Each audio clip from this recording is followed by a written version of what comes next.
Alrighty, hello everybody. Sorry I'm about 8 minutes late and I do apologize. I was waiting on my slides to process. So let me say my hellos and let me get everything set up. And we're going to get into this new Little House on the Prairie. What do you all think about it? Have you already watched the first? Well, did you watch the whole thing? Because I didn't know that it was going to be released in the whole season was going to be released. Sometimes shows will release one episode at a time on Netflix. Sometimes we'll get the whole season so that we can binge. I have not watched the whole season, and we're going to just go over these episodes one at a time during the live stream, unless we have to speed things up because the Gilded Age comes. Because when the Gilded Age comes, that is where we're going to just really get into it. I'm going to be live streaming about the Gilded Age, but for now, we're going to take these episodes one at a time, and I will do my best to not have any spoilers. And that's why I made it a point to do this slideshow so that I could let the slideshow guide me through this, and I make it a point not to tell too much about going forward, because I did watch. I watched the first 3 episodes and the beginning of episode 4. I admit that the first episode was a little slow for me, much like the first episode of the original Little House on the Prairie series, but not quite that slow. So let me say my hellos and let's just jump into it. I want to know what you all think about it, and we will get into it. So the question on the thumbnail was, do you all like the new Ingalls and West Coast burst set? I love them. Hello, Rebels. How are you doing? And somebody can't be here because they got to be in bed by 8. Let's see here. Hi, Judy said that she read something disturbing about Pa Ingalls, and it bothered you because you read all the books as a child. But so we're only really going to, and I appreciate you saying that I'm one of the greatest researchers out here. I do appreciate that. But we're just going to talk about the show. I'm going to keep the more historical context stuff for the videos that I do. And thank you to everyone who watched the video that I put out about this. I expected the video to do well. I honestly had the number 44,000 views in my head, but it's already gone over 150,000 views. So I thank you all for watching and interacting with that. Hello, April. How are you doing? Hi, Gary. You're looking forward to it. So let's just jump on in. Let me say my hellos. Let's say I want to not skip over anybody. I'm of the generation that grew up on Little House on the Prairie. I understand it's always supposed to have been family friendly, but I wish the remake on Netflix would have been a little grittier. Yeah, and I will say it seems to be closer to the book than Michael Landon's NBC version, but it is what it is. Let's see here. Hey, Jessie. Jessie says she never clicks so fast. Let's see here. I guess it's Lavoria. I'm not sure. Let me know if I'm pronouncing it wrong. No need ever for woke anything demonic, depraved, disgusting. Okay, I'm not sure exactly where that's coming from, but okay. Well, that's their opinion. Hey, Debbie. Okay, you just watched the first one. Cool so far. Okay, and Karen says loved it. I think it's more realistic than the Michael Landon version. Can't wait for season 2. Okay. Let's see here. And April says, I've watched a couple and I did enjoy your video about them also. Okay, so let's just jump into it. So let me know what you think. And we're going to talk about a few things, but like I said, I'm going to let the slides guide me. And keep in mind, you all, I haven't watched the whole thing, so I'm going to try my best not to spoil it for anyone who hasn't gone past episode 1. Probably most of the people here have binged it, but I'm just going to go one episode at a time. So, hi, is it Mitsuyo? Please forgive me if I'm butchering your name. Hi, my Aim says I never watched the original. I haven't watched the Netflix. All right, so let's go. So this is our Laura Ingalls character. If you're an animal lover, you're probably not going to be too into this show. I know it was hard for me to watch, you all. I'm a vegetarian. I love animals. I don't eat animals. I just think all animals should be pets, no matter how wild they are. So the very first thing that we get is Laura hunting a bird. She's hunting dinner. I'm not judging them or anything, but she's hunting dinner. This little bunny rabbit. Thankfully, Mr. Bunny makes it because Laura gets distracted because her sister calls her name. So I'm really glad about that. So We got why Charles is taking the family out to Independence, Kansas. He has this flyer about free land. Come forward and take your homestead. So this is why Charles has gathered his whole family up. They're leaving Wisconsin and they are heading out to Kansas to go and get their free land. I'm sure that the Osage natives have something to say about this land being free, but we'll get to that a little bit later. Let's see here. Uh, so part of their journey, like kind of the first big scene in the show, is we get them crossing this uh, river at what they believe is like a shallow point, and it is pretty shallow, but uh, I guess that they had some rains, and there's a point where it gets a little shaky for the horses. One of the horses steps on a rock, and it just kind of unbalances everything. So it's bad. It's trouble. And I really did appreciate the actress who plays Caroline. I thought that she did a really great job making this scene look super dangerous. And we're wondering if she's going to make it. Obviously, we know that they're going to make it, but uh, this was quite a scene. Charles has to get out of the wagon, and he's got to lead the horses through. The girls are in the back tumbling around with all their belongings, and Jack, their dog, their precious Jack, is floating down the river somewhere. Now, before we get more into the episode, I want to get your opinions. I'm looking in the chat. Let me know. How do you feel about the casting? How do you feel about the new Charles versus original Charles? I have all of the cast members, so I want to see what you all think about this. Karen says, love this version, not creepy, more realistic. And hi, it looks like Miss M State. I'm sorry, M State. Hi, Ty. I'm watching LHTP right now on Pluto. I used to love the show as a child. I loved it as well. I loved the show as well. The original one that I grew up with. I'm 49, so I grew up with that show on NBC. I don't understand the criticism some have with aging up the characters. And I honestly feel, well, are they aged up? Are they really aged up? Let me know what you all think. I don't know that they appear to be that much older, and I didn't know that there was a lot of criticism about the characters being aged up. Let's see here. Brenda says it was different. House of Jazz, my fellow real true to the game Little House on the Prairie lover. Of course he's staying with the original Charles because House of Jazz knows what's up. Listen, if you all want to learn how to play the piano really well, House of Jazz on YouTube, over 80,000 subscribers, is a great piano teacher. Go and check him out. That's my boy. I thought about calling you House of Jazz to see if you wanted to watch it with me. And let me know, like, if you want to, we can still watch the old one. Or let me know if you want to watch this one. Like I said, I'm going to watch it because I'm making content out of it. Let me know what you think. The new cast, I guess I'll get used to them. Okay, everyone's trying. Listen, we're trying to make our adjustments. Michael Landon, Mog, the new actor. So Mog, okay, I believe that's going to be our new vocabulary word. I think, does that come from the looks maxing sector, where if you out Mog someone, that means that you have a better face, like that you're like more attractive than the other person? I believe that's what that means, and if that's the case, then I wholeheartedly agree. Renee says, I think podcasting was done very well. I like Laura in the remake too.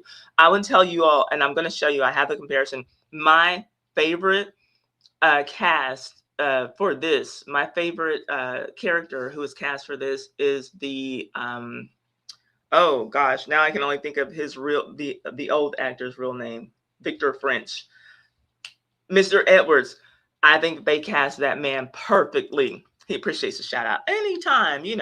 I learned how to play one song from him, Tender Love, and then that ended my piano career. Let's see. Now I just beg to be able to sing on his live streams. Definitely need to watch a new version. Okay, well, we can watch it. House of Jazz, and we can like do our own watch party. I had to look with added with the new lens. They are okay, but of course they are not our original. Yeah, for sure, for sure. Okay, so London is better looking. Yeah, listen, y'all. Y'all know I think that Michael Landon is a really good looking guy. Hey, Sexy Born 79 and Mr. Edwards. Okay, do you agree with my opinion on Mr. Edwards? So let's move on. How do we feel about the new Caroline? What do you all think? The new Caroline, yes, no, maybe so. How do you all feel about her as our Ma Ingalls? Are we liking it? Can I get a thumbs up? Can I get a thumbs down? What do we say? I think that she's a strong actress. It's hard for me to see these people as the people I grew up watching, on Little House on the Prairie. But let's see what y'all are saying. Sexy Born is telling the truth. She says Michael Landon is sexy AF, and I don't disagree. House of Jess says it's a no for me on the new Caroline. He says it's a no. April says yes to the new Caroline. Sexy Born says she's fine. Red hair is a nice change. I love seeing red hair. I don't see enough women with red hair. My mother has natural red hair. Obviously, that's not a super common thing for Black women, but my mom is a natural redhead, and I want to see more white women with red hair. And I did notice that this woman also has freckles, at least on her hands. I can see her freckles, and that's something that I don't see anymore. Like, we used to see freckles all the time in the 80s. What happened to freckles? So I like the red hair. It's just, it's gonna be hard seeing different Ingalls than I grew up with. But hopefully, this new generation, these will be the first Ingalls that they will know, and they will enjoy these new Ingalls people. Let's see. I think it's the right here that's throwing me off. What? I think it's the right here that's throwing me off. I'm just not used to a redhead. Okay, so it's the red hair. Very hard to see them as our people, but she's doing good. Yeah, and giving great facial and eye expressions. Yeah, I think that she's okay. You're saying the red hair. I got you, Richard. I I like her acting. Love me some red hair. Shout out to Little Mermaid and Pretty Woman. There you go. I'm 30% Irish, and I still don't like the red hair for this character. Well, golly gee. Okay, so what about our new Mary? What do y'all think about the new Mary? Now, you all know that it was going to be hard, at least in my opinion. The two who was going to be hard to find someone as good looking as the original characters were Charles and Mary. Those were two glamorous looking individuals, in my opinion. And Mary, for me, it was her blue eyes. That woman, young girl, when I started watching it, she grew up, but her eyes were always so striking to me. And I was really thinking that if anything else, if nothing else, that they would get a character or an actor who had really striking blue eyes. Mary's eyes were just mesmerizing. But what do y'all say about this Mary? We got Urban Girl Gardening. Hello, how are you doing? Let's see here. China Girl says no for the new Mary. Okay, you don't have issues with this Mary. Okay, and I do think that this Mary, again, there's nothing wrong with anyone's acting. This new Mary, well, at least, in this show, she's not so nice to Laura, is she? Yes, her piercing blue eyes. I agree. Melissa Sue Anderson can't be beat as Mary. Yeah, I think that she and Charles were going to be the two who were going to be like irreplaceable. Let's see here. Are they redoing the show? Yeah, so they've already they released it, Urban Girl Gardening, on July the 9th. It premiered on July the 9th on Netflix, and they just went on and put all the episodes out. I was hoping that they would do it week by week, just to give me a chance to catch up. But I didn't get to live stream about it last week because I didn't get to watch it. I was prepping for DreamCon, so I did my first DreamCon over the weekend, y'all, and I booked a speaking gig for a panel conversation about the creator economy, and so I get that in August, and yeah, so I did some really good networking there and everything. So that's where I was left that weekend. So let's go on. Let's look at how do we feel about our new half pint. What do we say? Yes or no? Can anyone replace Melissa Gilbert Isn't that cool that they had two Melissas as the main sisters, Melissa Gilbert and Melissa Sue Anderson? I wonder if they called her Melissa Sue on set or if they called her Sue or, well, I don't know. So, but anyway, what do we say? What do we say? Do we like this new half pint? Are we with it? I think she's a cute girl. There were times where I did feel like she did a little bit of overacting, but I kind of think that that's just a thing with child actors because she's really young. But what do you think? Let me know what y'all think about it. House of Jazz says, I never looked at the original Mary as beautiful. I think she's a nice looking woman, but she was never all that. Well, excuse me. But I thought that her eyes were just, it was always her eyes, like just, whew, took me away. Renee says, I don't think the series is strong enough to release weekly episodes. Just my opinion. I did binge watch it over 3 sessions, though. Okay. Oh, snap. I like the original. I had to check it out. Yeah, let us know what you think when you check it out. That's what we're talking about. Just what we liked, what we didn't like. You like the new Laura. She has minor echoes of the original. I do agree. Okay, let's go on to, this is who I believe is the strongest casting. This, Mr. Edwards, I buy it. I buy it with this guy. What do y'all say? A troubled man with a troubled past. He's lost his wife and his children. Looks like he likes to hit the bottle a little hard. What do y'all say? Do you like this? Do you agree? Do you disagree? We don't all have to agree with me. We're just talking about what we liked about the show so far. And as they introduce new characters that have any parallel, to the old characters, I'll talk about it. But I like this guy. I like this guy. And even, he looks like he could be a much younger version. Like he looks like he could be like a nephew of Victor Prince or something. But let me know what y'all think. She resembles Laura very well. House of Jazz says, I agree. This Mr. Edwards looks more approachable to a child, even with his alcoholism. That is an interesting take. Is it because his beard isn't as big? What is it about him that makes him look more approachable to you, in your opinion? I'm curious. The one on the right could get me in trouble. Whoa.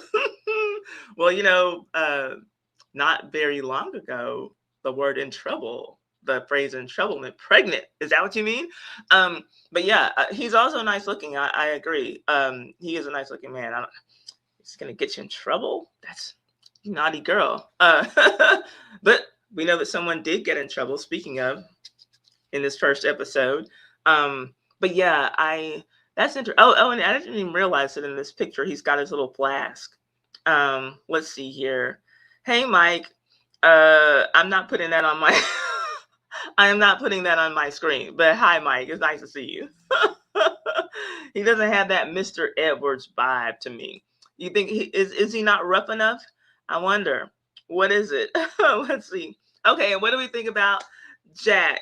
Who's the better Jack? Y'all know I hate to do it because, I love all dogs. But do we like the old Jack? Are we going with the new Jack swing? What's going on? Do we like Okay, I'm an animal lover. I love both Jacks equally, is what I'm going to have to say. But let me know how y'all feel about the Jacks. I liked this Jack. I'm glad, well, we'll go through the episode, but whatever. I like both Jacks. Tell me what you think. Maine says, I hope not. I just meant that he would have put me through it mentally. Oh, okay. So we're not talking about anything too crazy. Hi, Mary says both Jacks. Okay. We have good boy Jack, good boy on the left and good boy on the right. Both Jacks are the best Jacks. Final answer. That's the only answer. That's the only answer. Victor French is my peoples. Okay. Yes, Todd Bridges was in one episode in the original Little House on the Prairie. It would be interesting if he were to make a return on this one. But yes, he was. Oh, you have a Bichon poodle, so you favor Fluffy for Jack. Okay, nothing wrong with that, but the correct answer is still both Jacks. I'm sorry. What?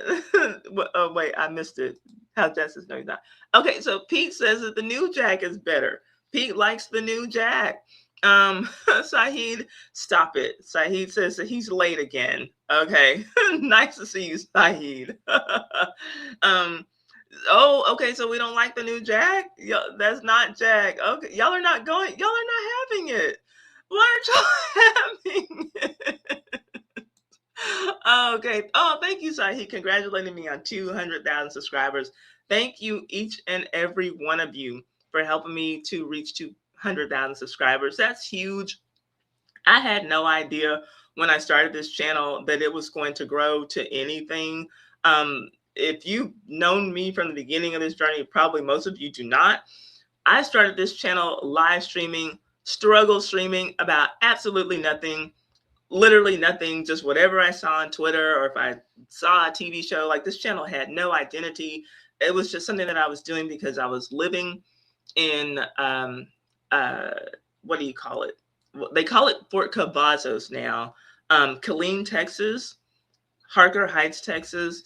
There was nothing going on there. And I'm from Houston, where I've always had a lot to do. I used to be able to go to work, and then I could, go and take a dance class or something. And there was just nothing going on where I lived. And so I'm just like, you know what? I heard about this YouTube thing. Let me just do a YouTube channel. And so here we are. One of my subscribers who used to watch me live all the time, Brenda Holiday, I will never forget her name. And I'm pretty sure that her birthday just passed last week. I teased a story that I wanted to do, but I was not good at editing. And so I didn't really want to do the story because I wasn't going to be able to do it like as a live stream, right? And so she kept asking me, Ty, when are you going to do this story? When are you going to do this story? And so I finally gave it my best effort.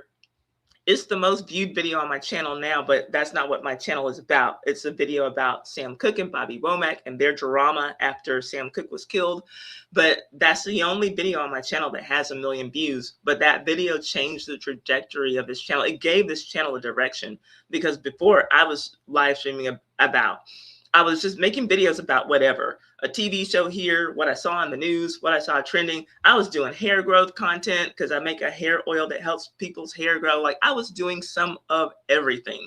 And so it just so happens that that video gave the channel an identity. So I started telling scandals, vintage scandals, but pop culture scandals. And then a Titanic story allowed me to make the decision that I really wanted to make, which is to cover history in the periods that I do now, 1870 to 1940. That's what I love.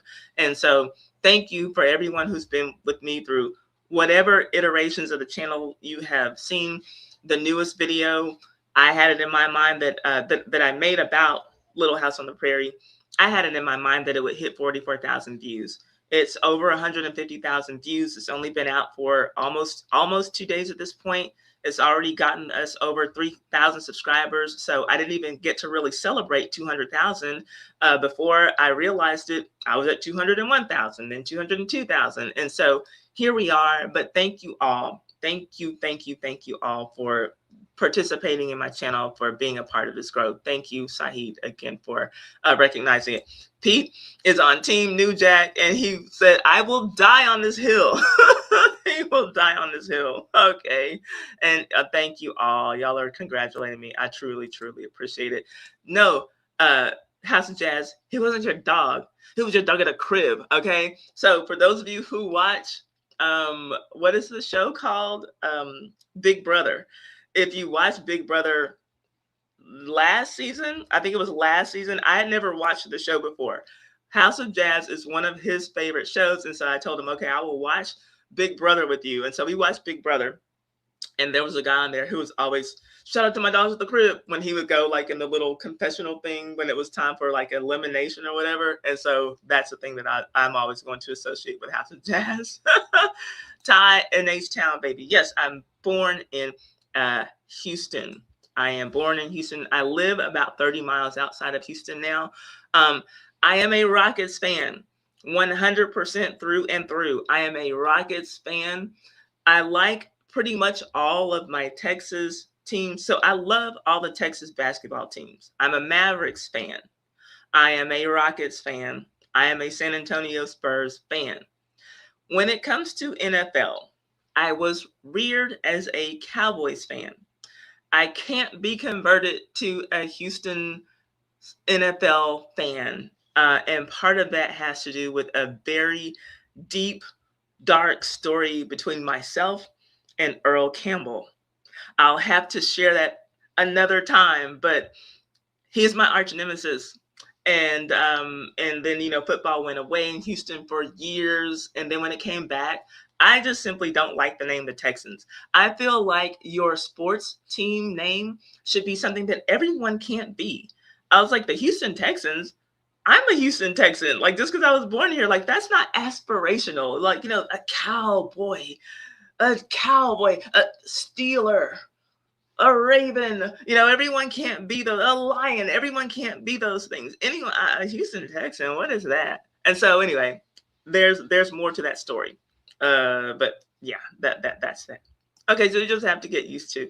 Okay, thank you all. Thank you all so much. I appreciate y'all. Okay, so you have to deal with Laura. You like the new Mr. Edwards. Oh, your show is on now. Your what is that called? I just said it. Big Brother. Okay, it was 2 seasons ago that we were talking about that. Yes, I'm a Hakeem Olajuwon fan. Yep. Do I think that Charles Ingalls made the finest moonshine in all of Appalachia? Probably so. Probably so, Mike. Yeah, Texas is a lazy name. So I know y'all didn't come here for that. So let me, but y'all asked. So we're just having a conversation, right? Um, uh, like when Washington was the Washington football team for a year, yeah, they had to make some changes. Okay. So, and what do y'all think about the new doctor? No, this isn't Dr. Baker. So we had Dr. Baker on the original show. The black doctor is not the new Dr. Baker. He's Dr. George Tann. And I know that some people think that this is a woke Netflix thing, but this is a real man who existed. Dr. George Tann was a black doctor who did treat the people in Independence, Kansas. He delivered Carrie, the little baby girl, Laura's younger Laura and Mary's younger sister. He was a real live black doctor who started the first hospital in Independence. So this is not woke revisionist. Oh, they just want to put black people in. This isn't that. This is a real person. So that's real. He's not replacing Dr. Baker because we know that we're not in Walnut Grove yet, but he was the doctor there. And I might have some interesting content coming up about him. So I'm going to make a few more stories about the real people who existed, and he might be one of them. So we'll see. My dad used to be a Cowboys fan, but married into a Raiders family. That is interesting. Used to be yeah. Look, I used to be a Cowboys fan too. I'm not so big on the NFL now, and that's crazy. I grew up in Texas, cheerleader. Friday Night Lights, the whole thing. I was a sports broadcaster for a little while, on an AM station in Houston. I love the NFL is like my favorite league, but so a lot of things happen, and I'm just like not a big fan of the NFL. If I could have been a professional cheerleader, I would have wanted to be a Dallas Cowboys cheerleader. Who doesn't want to be a Dallas Cowboys cheerleader if they want to be a professional cheerleader? Yeah, y'all aren't asking me about that. We can talk about this stuff another time. You like the black doctor? You like the doctor? Nah, Mr. Edwards. Oh, Mr. You know what? It does only make sense that Mr. Edwards, being an alcoholic, would have made the best moonshine. Yeah, I think that you're right. You think that Django should make an appearance in the new Little House? So I've never seen that movie, but I know a little bit about it. I don't think that's going to happen, Mike. Hey, Tammy, how are you doing? Let's see here. And who else do we have? Is it Sasha? How are you doing? You love the new Dr. Tann? He's very tan, isn't he? No. Oh, I'm a funny girl. Okay, content on the real doctor sounds interesting. You're not mad at him. Let's see here. You're a basketball guy. Played it for years. I do love the Houston Rockets, y'all. The Rockets will always have a special place in my heart because they gave us our first city championship, at least since I've been alive. The Oilers, to my knowledge, didn't bring us anything, and the Astros did later. But it was a time to be a Houstonian when the Rockets won their championships. It was quite a time to be alive, and I have some stories from those days. But oh, what fun we had! He was a real guy. Yeah, yeah, that's a real thing. So I'll get y'all some content about the doc. Hi, is it Telos? I enjoyed the new show. When I heard it was woke, I decided to watch it. I realized it's a bit whitewashed, but it's still a good show. Yeah, and so look, here's the thing, y'all. We're gonna just talk about this in these live streams. We're just going to talk about it from an entertainment standpoint. I'm not trying to, oh well, that didn't really happen in 1873. Like that's not what we're here to do. Do we enjoy it? Can we have a good time watching it? What a lot of people need right now, myself included, is a little bit of escapism. There's nothing wrong with just enjoying something. And that's what I want to talk about when we're in here live streaming. Just let's have some fun. Algorithms nowadays are designed to make people angry. It shows you stuff that makes you mad because you're going to click on it. It shows you all this political stuff. It shows you all this stuff about religion. It shows you all this stuff about war, all this stuff that makes you upset. Sometimes we need to just not think about that. Sometimes we need to give our minds a break. And so that's what I'm going to be talking about. Did it entertain us? What's the entertainment value in this thing? You can see me being a sportscaster. I was, and I enjoyed it. I had a good time talking sports. Let's see here. Okay, yeah, Dr. George Tann. Yes, he was, and she wrote about him. Yes, when Hakeem played, he was the dream. Yeah, people are too serious. People are too serious. DEA says a lot of escapism, please. Yeah, I got you. The algorithm on Instagram promotes negative stuff too much. And see, I'm not on Instagram. I'm not on social media.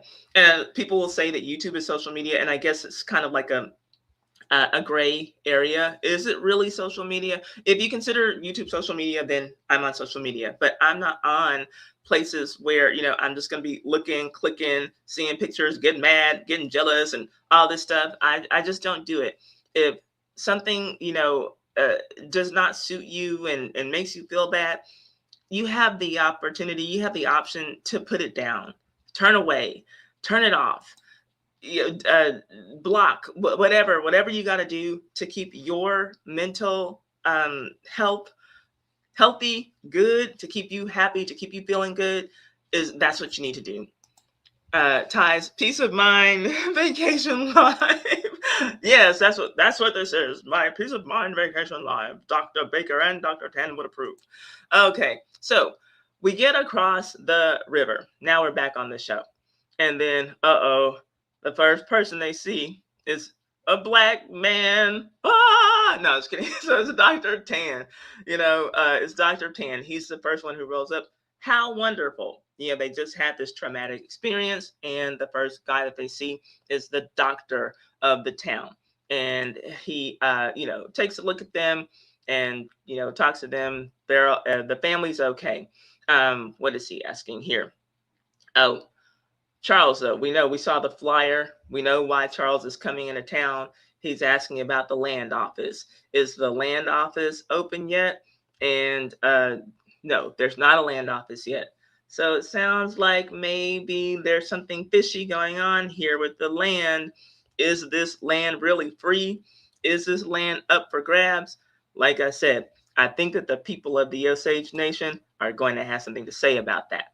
Speaking of the people of the Osage Nation, we get to meet one of the local families.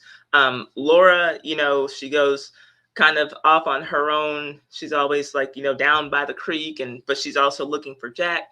And she encounters this family, a young girl who's about her age, and her father and the young girl's mother. And so Laura's really interested in striking up a friendship with this young girl. And they leave without getting Jack. Remember, they had this perilous crossing down this river, and we don't know where Jack is. Pa says, "Oh, let's just leave Jack. He'll catch up with you. He knows your scent. He'll find you." Like I said, this show is hard to watch if you're an animal lover. I would have been crying so hard if I had to leave my dog. And I don't like, yeah, I didn't like that. But I mean, of course, like I had to be a realist about it. They've got to get on down the road. I did not like that they left Jack behind. So Laura was leaving a trail for Jack when they're heading on into Independence because they can't wait for Jack to show up. Apparently, Caroline makes a mean cornbread, and Jack is a huge fan, so that's what she's leaving behind, a trail of cornbread for Jack. I will say this. I am 100% sure, not even having tasted Caroline's cornbread, that her cornbread is not as good as my father's cornbread. I just have to say that in there. Maybe we'll have to have my dad make some cornbread for us. So they get into Independence, and I like the look of this set. What do y'all think? Do y'all like the set here? I like the feel of this. This is kind of what they saw, and there was a lot of really good cinematography in this show. There were like so many scenes where it's just like a sunrise or a sunset, or like we just see, the prairie, like long shots of the prairie. It was shot really beautifully, in my opinion. And I like when they roll into town and, everyone's looking around. This is kind of like where things are buzzing, happening. This is town. I like how this set looks. What do y'all think about it? Let's see here.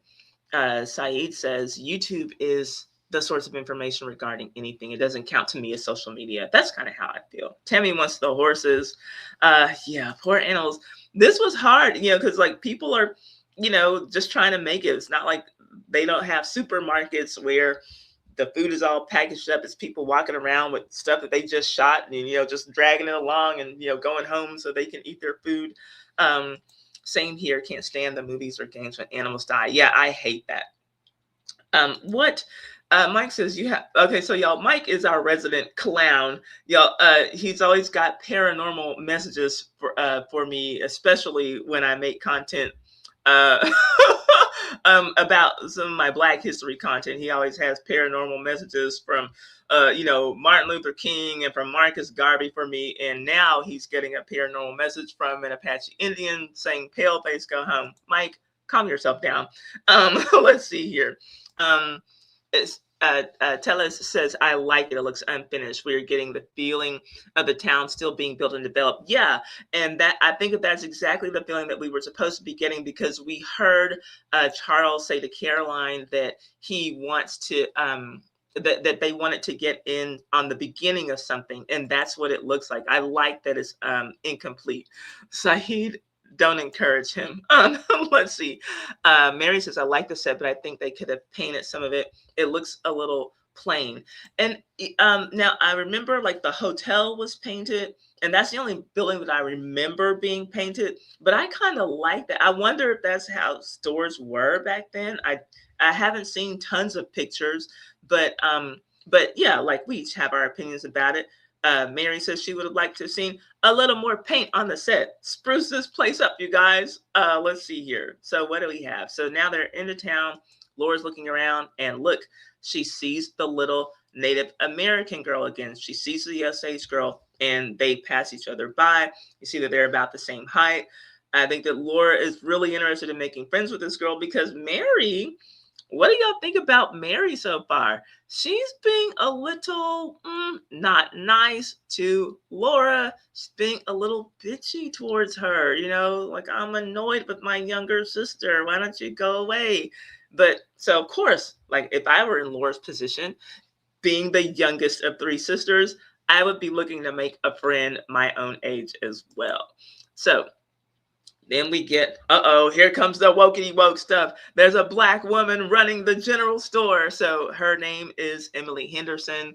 And this is just, I went on and put the what do you call it, captions in there so that I kind of remind myself where we were. And so when the Ingalls walk into the general store, she introduces herself. And this particular actress, I'm pretty sure she is like biracial in real life. But of course, in this time, well, pretty much like people look at biracial people, if half of them is black, they still just call them just black. And I think that biracial people deserve the right to have their own thing. Like if they want to be called biracial and identify that way and not black, they should. But and often that kind of matters, as far as like being classified as black, but you might be treated a little bit differently. So anyway, we have this is a fake person. This is just someone made up, and she's running the general store. Tammy says that Mary is stuck up, and I didn't like how she was treating Half Pint. I did not like it. It gives me a City of Redwood vibes, from The Harder They Fall. I'm not sure. I'm not familiar. What channel is it showing? It's on Netflix. DEA, or is it Dia? Sorry. Bring out the nasty Nelly. Yeah, so they haven't made it to Walnut Grove yet. I'm looking forward to that, because Nelly and her mother, Harriet, they made that show to me. If we didn't have those nasty characters, then Laura wouldn't have had anyone to fight with. We wouldn't have people to just rile up the town. So they were the best things that happened to Michael Landon's version. Mary really likes Emily. Let's see. So he says, black? What are you asking? I wish Laura and Nellie had more fights. I enjoyed their fights. I enjoyed Nellie. I enjoyed that little girl. Let's see here. Is it realistic for the time? Are you talking about the set? I think so. Shaolin. Is that how I need to pronounce your name? Or Shaolin? I thought they classified biracial people as melatonin back then. Not to my knowledge, Mama Bridge. I could be wrong. That's something I've never heard that. I'll just say that I've never heard it. Kimberly says, love Little House when I was a kid, in the 70s. We'll check this. I will check out this new show.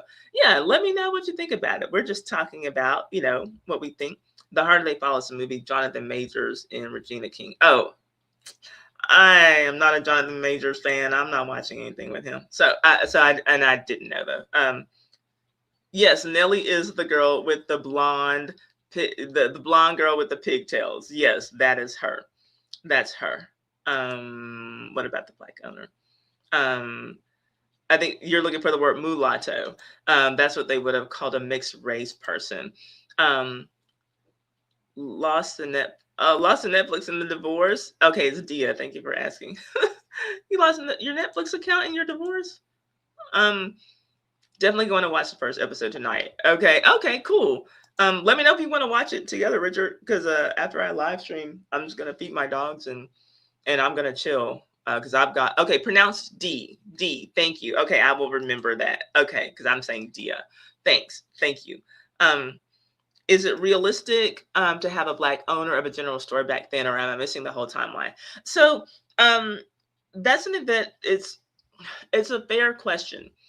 In a town like this where we have a black doctor treating white patients, it seems like this town was a little bit different, because like it wouldn't have been uncommon to have a black doctor in this time, but a black doctor who was also treating black patients only.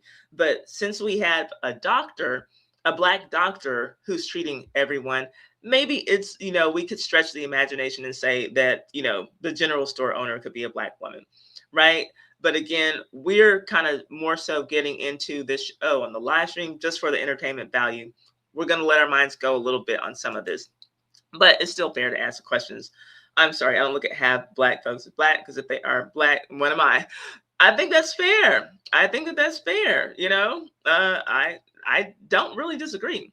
Okay, so we got Charles now. The women, his wife and daughters, they're in the general store.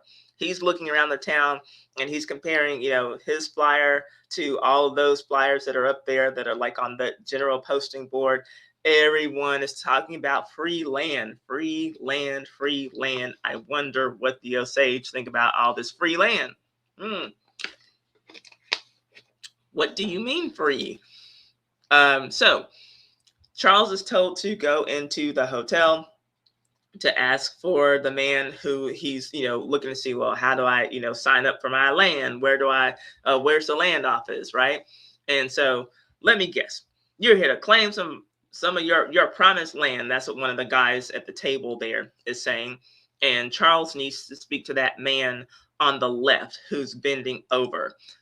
His name is Eli James. He's like the richest man in the town. He's a railroad man, blah blah blah. But he's the one who it seems that Independence is kind of his town. Looks like he bought a lot of the land from the Osage Nation, and like he's putting this thing together.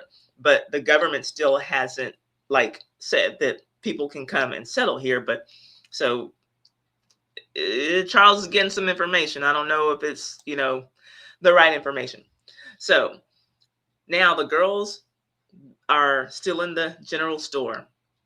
When they cross that river, a lot of stuff got lost, including Jack. I'm not calling him stuff, but that's how they treated him. And Mary had some ribbon in her pocket that also floated away. And so she's looking at ribbon in the store. And Half Pint is kind of like, girl, why do you like that ribbon? And we know that Half Pint is a little bit of a tomboy. And Mary seems to very much be a prissy, proper girl's girl. And so she, I'm sure, would like to replace her ribbon. And that's what she's looking at. And Half Pint's like, hey, what's up with that? Like, why do you care about, your ribbon? And the ribbon, you see, Mary saying that ribbons are civilized. Even out here in the middle of nowhere, she was saying that Ma still wants us to wear our ribbons. Even in the middle of nowhere, this, crazy little town, we should still wear them. And Caroline, that would have been something that she wanted. So ribbons back then, they didn't really serve any real purpose. The girls would have been putting them in their hair. They would have been putting them at the end of their braids or at the top of their pigtails. They would have probably used them as ornaments around their collars and around their cuffs. They don't serve any real purpose. You don't need ribbon, but it's a sign that you've got at least a little bit of disposable income. And so your clothes aren't looking like ragged at the edges because you're able to have ribbon. And so it would have been seen almost like as a little bit of a status symbol. And so Mary lost hers in the crossing. Of course, Laura thinks it's dumb because Laura just wants to hunt and fish and run around like a boy and all that stuff. And Mary's a little bit older. She's, probably interested in boys and, she wants to look pretty. And Laura thinks it is dumb. And so Laura says, I'd rather have this. And she holds up like a Harper's weekly newspaper. And it has I believe that it has some people from the Osage Nation on the cover. And then, of course, Mary thinks that that's dumb. Why does she think that that's dumb? Why? You barely know how to read. That's what Mary says to her. You barely know how to read. Well, Mary, you just hang on, because in a moment, your sister's going to not only know how to read, but she's going to know how to write, and she's going to become famous. So, you don't even know how to read. She's being really mean to Laura. And so Laura, right here, pushes her. Oh, yeah? I don't know how to read. She pushes her. She pushes her. Laura's had it up to here. Okay? She pushes her. I'm not taking any more of this nonsense from you. I don't like the way you're talking to me, girl. And so she pushes her. Then this young man, Caleb, he seems to have eyes for Mary. He sees this going on, and he's just looking. Now, when you see that line, Caleb, they're waiting on their packages. That's the Black lady who runs the store. She's talking to him. He is her employee, from what we can see right now. But he's looking at Mary. He likes what he sees. I'm going to say that. Now let me get back to the comments. Okay, so Sahid is saying that if biracial people are Black, then he's premium Black because he's fully Black. Oh gosh. Andrea says, wouldn't these be former slaves from the Native Americans in these areas? No, not necessarily. So again, so as far back as, Black people have been in this country, some Black people were free. Now, since the general store owner is fake, I can't speak for her. But the only other Black person who we see so far is Dr. Tann. He was born into a free family. He's from a family of free Black people. So I don't want anyone to think that just because we're talking about the 1870s that people are all Black people here are formerly enslaved. Just like when we're looking at the Gilded Age, those Black people, many of them are not former slaves. So like, and just to veer off a little bit, we've got Peggy.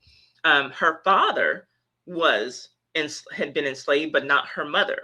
And there are generations of Black people who go back, having wealth, having land, and all Black people that existed at the time. It's just good that we should know that they were not all slaves or had been enslaved.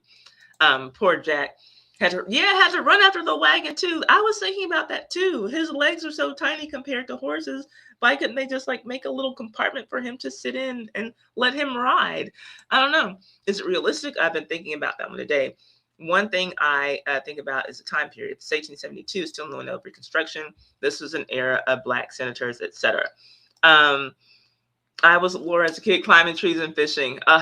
I was never that girl. I liked being outside.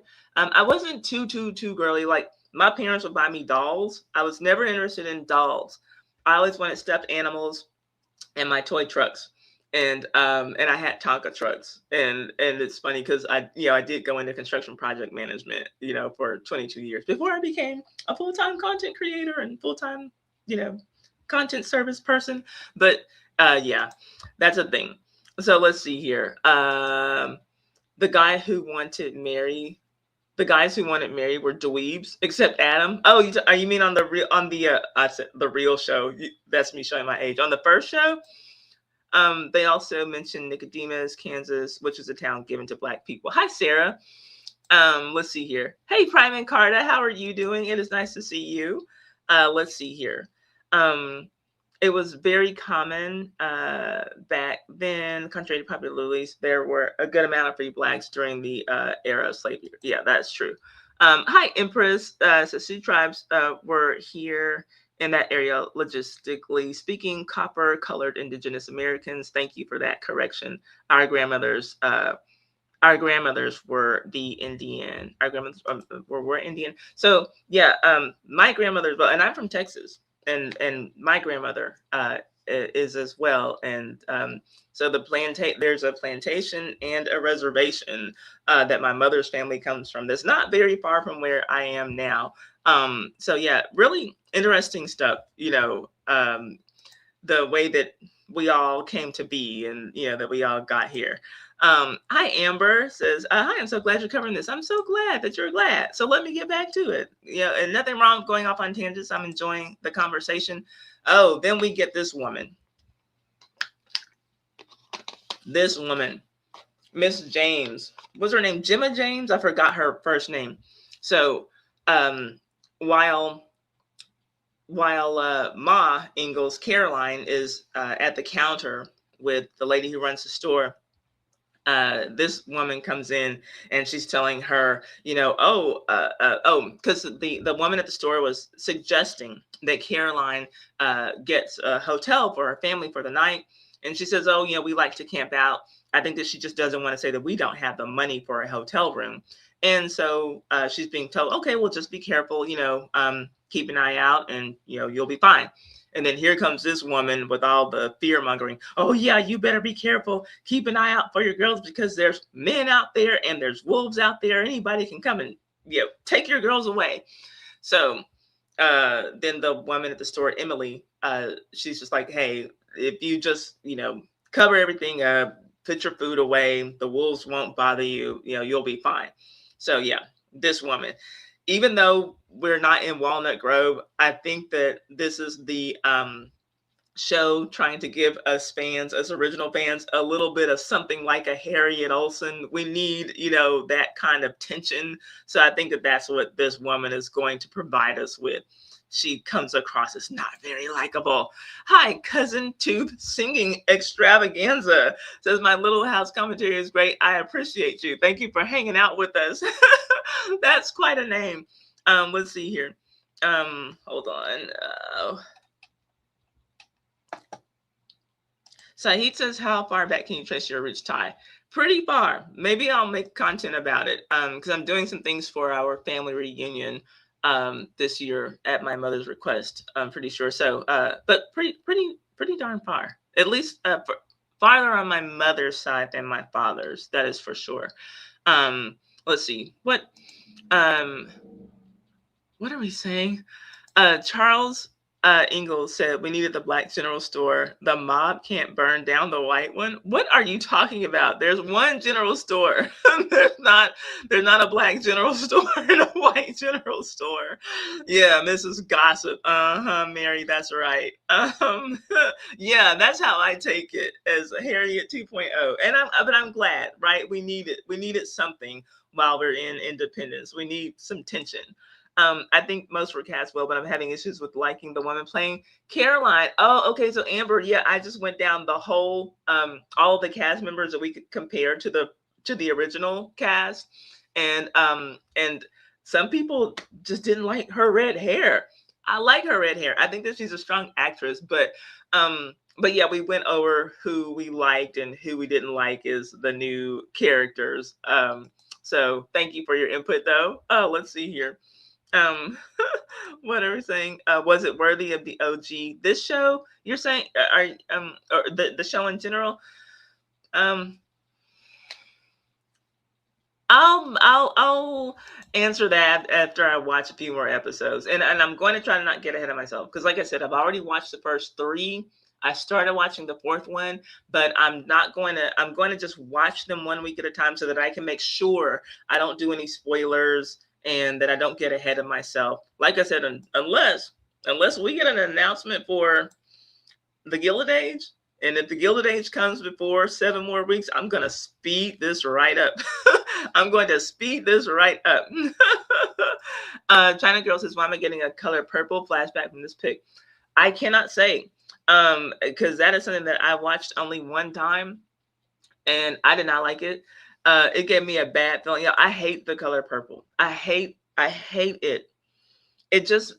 I always say I feel like it should be a horror movie. After I saw that beautiful opening and then that little girl comes out and she's pregnant. Oh, y'all, I really hate the color purple, and so I can't say like I know that people like it and quote it all the time and blah blah, but I really do hate it. Let's see here, and yeah, anyway, it creeps me out. Let's see here. I will just what does it say? My slide thing is, let's see, can I hide this? Oh, okay, hold up. Oh, yeah. So this is where Caroline, she's trying to check out, and her total comes up to more money than she has. And how embarrassing is that, right? Have we all been there at least once? Like, oops, I thought that I had enough, and let me put this thing back, let me put that thing back because, oh, oops, I can't pay for all of this. So, and and it's even worse, right? For a woman who's trying to prove it, I think that a lot of people are like saying bad things about her man, at least back home. They don't know him here, in Independence. But I think that Caroline comes with a lot of baggage because she's already got family back home saying like, why are you running around following Charles Ingalls, girl? What are you thinking?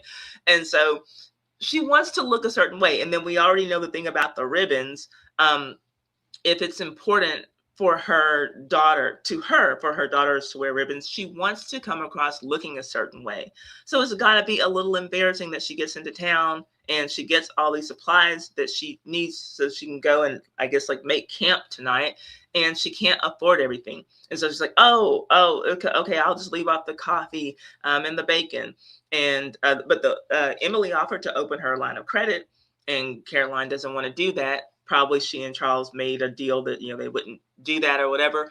And so, but that's not all she has to leave off. She goes on to say that she'll leave off the ginger root, and she's going to leave off this the sugar and a few other things. So like she's just like, keep rolling that price until I keep going back, girl. Let me know like when can I afford this? Keep putting stuff back until I can afford this stuff.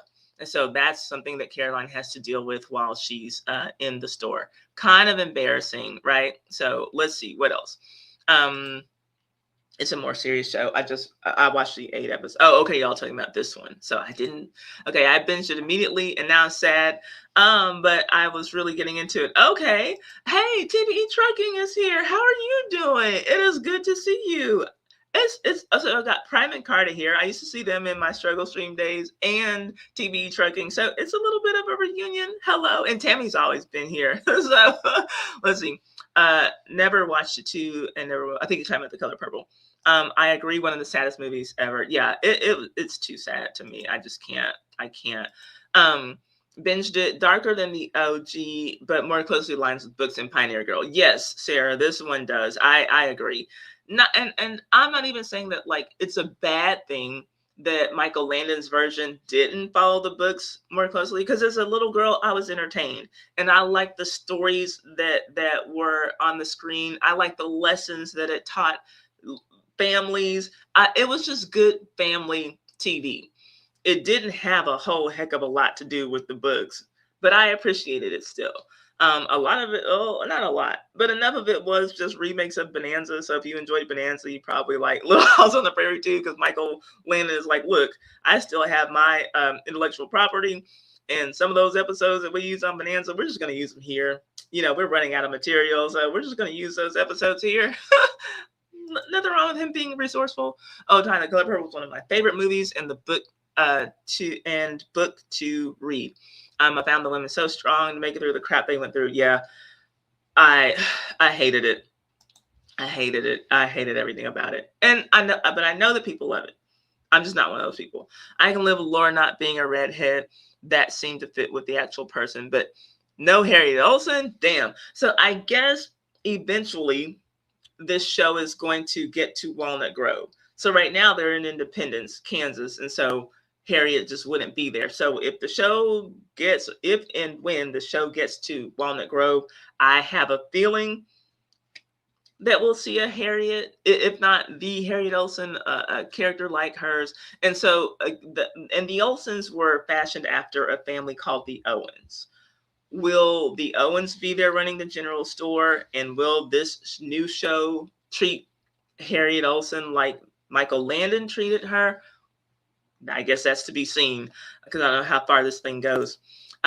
Empress says Hester Sue, the Black woman who was a teacher at the Blind House when Mary Goes Blind many seasons later. I guess like talking about other Black characters who might come up. I understand why Michael Landon went with his storyline. It was competition for the Waltons. And I'll tell you, I never got into the Waltons. I know a lot of people assume that people who liked Little House on the Prairie also liked the Waltons. I never got into it. Let's see here. According to reports, the next season would see them move to Walnut Grove. This season was showing them leave the big woods and moving to Kansas. Let's see here. Hi, just saying. Hello. And yes, this is a different version. And I couldn't help but notice when I looked at the credits that Trip Friendly is one of the executive producers, and there's another Friendly who's I believe also an executive producer who's also got an important part in the behind the scenes in this. So Ed Friendly was the original first co-producer with Michael Landon. He didn't like the direction that Michael Landon was taking the show. He felt like Michael Landon made the Ingalls too rich. He basically said, oh, the Ingalls have everything except for a Cadillac, even though, to me, I always thought that they were poor, but he just said that Michael Landon's gave them way too much. And so Ed Friendly has basically the rights to this story. And so his son and granddaughter, I believe, are the ones who are executive producers of this show and put this show together. So I guess that they're going to make the show that Ed Friendly wanted to make in the 1970s and 1980s. Funny how there's no Indians. So this show does have a good presence. If you're talking about this show, it has Native Americans, and it's on Netflix. Just saying. I Feel in Love. Ooh. I fell in love with John Boy. Fell in love with John Boy. Yeah, Michael Landon, y'all. I think he's hot stuff. I think he's smoking hot. That is my opinion. They need a Harriet. I agree. But I like I said, I think that we're getting a little bit of that from the Gemma character, if that's her name. Hi, Texas Born 325 says, I need to see this. Is it must-see TV? It might be, but I think that you'll enjoy it. Like, if you care about it enough and you want to see it, I think that you will like it. Let's see here. Mike says, it was such a disappointment when Little House came on after Thundercats. May as well turn the TV off. What are you talking about? Landon had previously written and directed many Bonanza episodes, so he did the same with Little House and Highway to Heaven. Yes, yeah. So he reused a lot of his material. Let's see here. Not a Walton guy either. Yeah. HVZ, is a biracial woman owning a grocery store back then realistic? So we got into that. It's quite possible. It's possible. Because again, it would not necessarily have been in keeping with most things for a Black doctor to have been treating white patients, but we have that, and that was a real life thing. And so again, and I know that there are like new people coming in, we're looking at this on the live streams from an entertainment perspective. But that being said, we have a Dr. Tann, who was a real life person, a real life Black doctor who treated Black, white, and Native patients in Independence, Kansas. If that happened, it wouldn't be too wild to think that a biracial woman could be running a general store. Never liked the Waltons. Good at getting your shoes. Okay, so y'all saying yes, you like the Waltons, but love Little House much better. You always got the history tea. Well, thanks. Let's see. I didn't even notice the friendly connection, but that was a little Easter egg. Great. Yeah.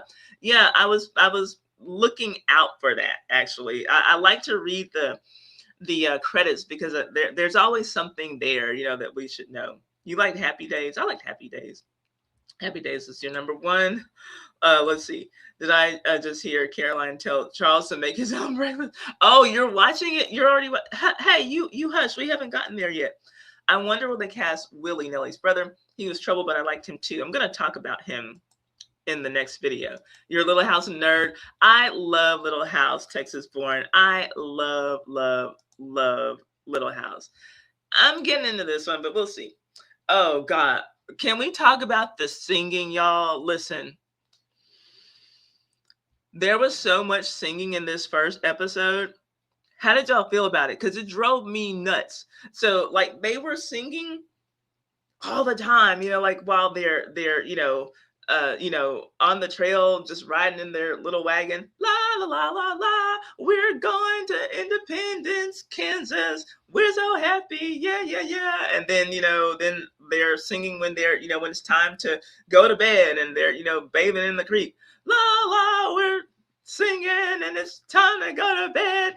Yeah, there's a song for everything. And then, they're singing again like, oh my God, they sang more in this episode than they ever sang in the entire run of the original Little House on the Prairie series. The singing was getting on my nerves. And so, of course, after they leave the general store, for no fucking reason, do you want to sing? No, I don't want to sing. We can't afford bacon. We can't afford any food. We can't afford ginger root. I can't get any damn ribbons. I don't want to sing. What?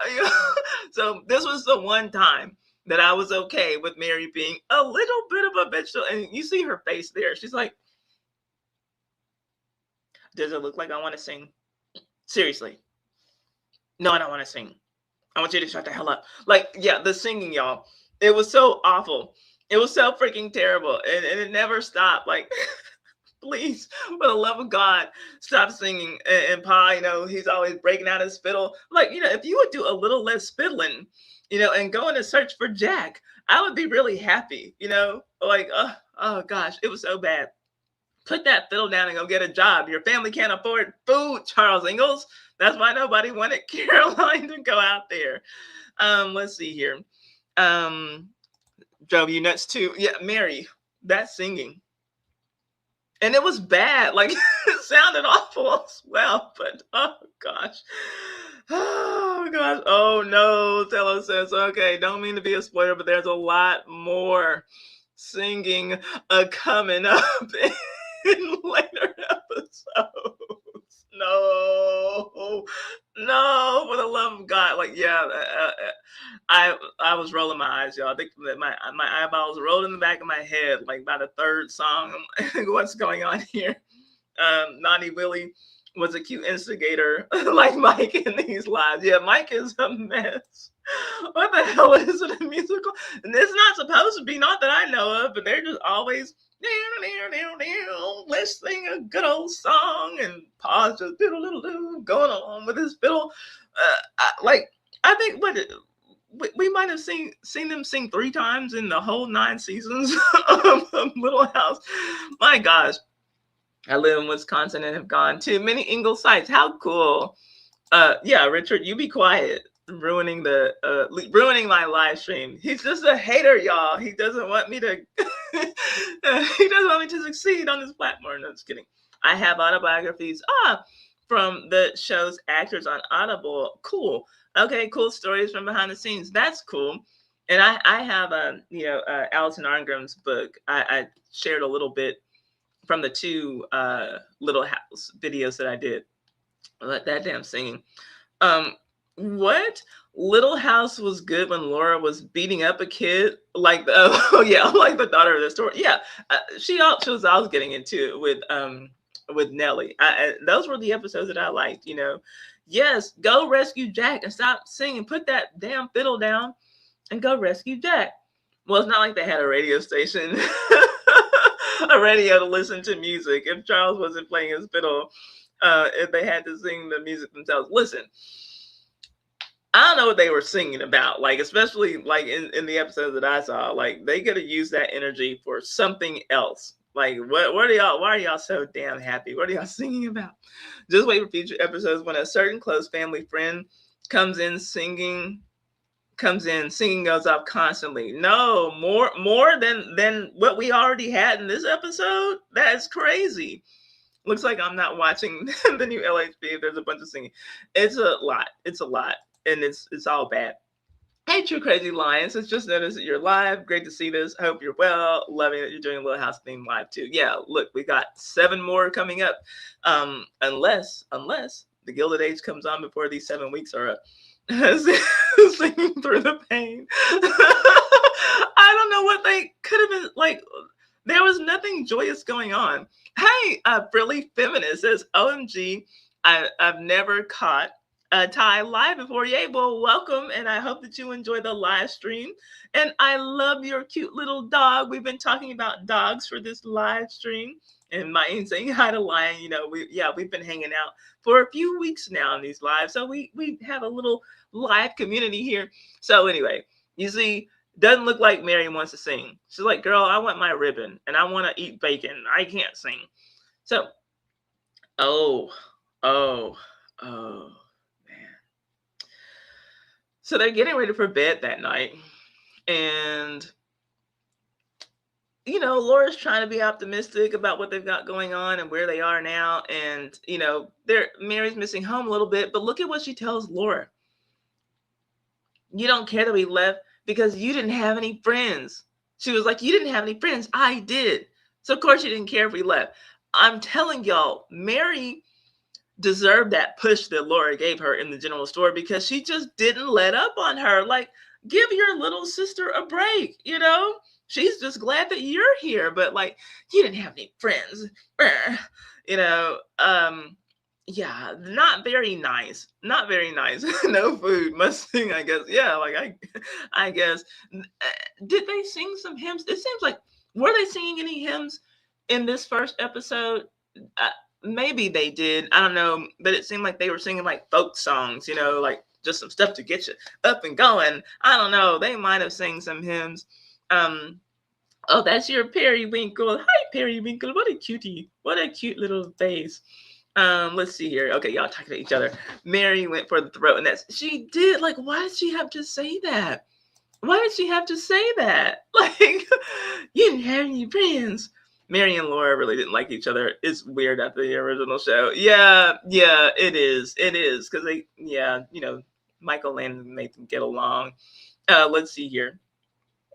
Oh, okay. So then the next day, Laura is wondering about. I think that she's really, kind of looking for Jack, but I think that like Mary and Caroline were like washing clothes, and Laura was just down there, and she found a little doll, and she says it's an Indian doll, right?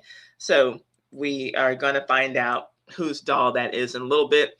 Charles goes off to go and find the land that they're going to build their house on. He leaves a gun with Caroline, and he lets her know, when I come back, I'm going to let you know that we've got the prettiest piece of land to build our new beginning on, blah, blah. While he's gone, Laura is looking for Jack once again, and she encounters these CGI wolves that are about to tear her from limb to limb. I don't know why they use these CGI wolves. Like, they could have like just filmed some real wolves and just like she didn't have to be in the shot.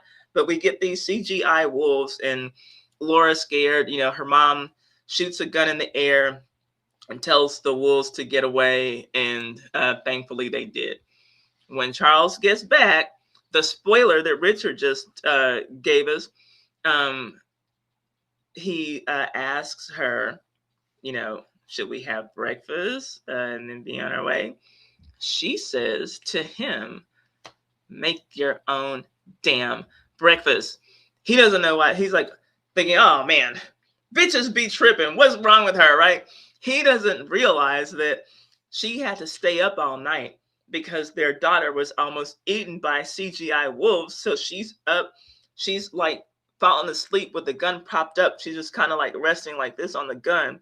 And then Charles comes up, and she's like, shaking, and she aims the gun at him. And he's like, oh, what's wrong? So he doesn't realize what's happened while he was gone. So she tells him, make your own damn breakfast. You want a sandwich?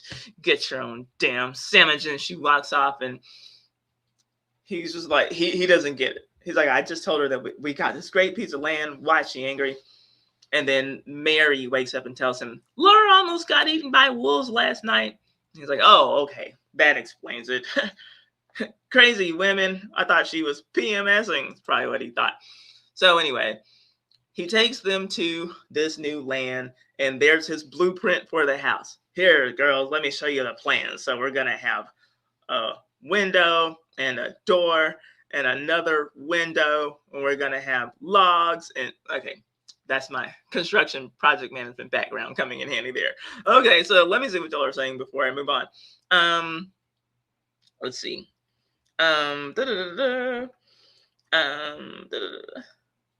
What? Loving the idea of Mestorians hanging out as a community on these lives. Yeah, we are a little Mestorian community. The wolves were very bad, Mary. That was such bad CGI. That was such bad CGI. Okay, Empress is her first live too. I love this topic. To me, Melissa Gilbert grew to be the prettiest sister. My opinion, I love me half pint. She loves her some half pint. There's nothing wrong with that. We all have our opinions. At least they were not. Yeah, AI wolves. True. Let's see. For me, Caroline seemed like a very serious and angry person. I think that's where the disconnect for me was with her character so far. Yeah, and I have to believe that she's going to have some kind of story arc where she gets over this and becomes less mean, because otherwise it just wouldn't be Little House on the Prairie. Even if that wasn't her in real life, I just think that for the sake of entertainment value, she's going to have, some kind of redemption arc where, we're going to get on her side. But I agree, she does seem angry in here. Yeah, those CGI wolves are scary. They are. He about to go to IHOP. He can't make his own breakfast.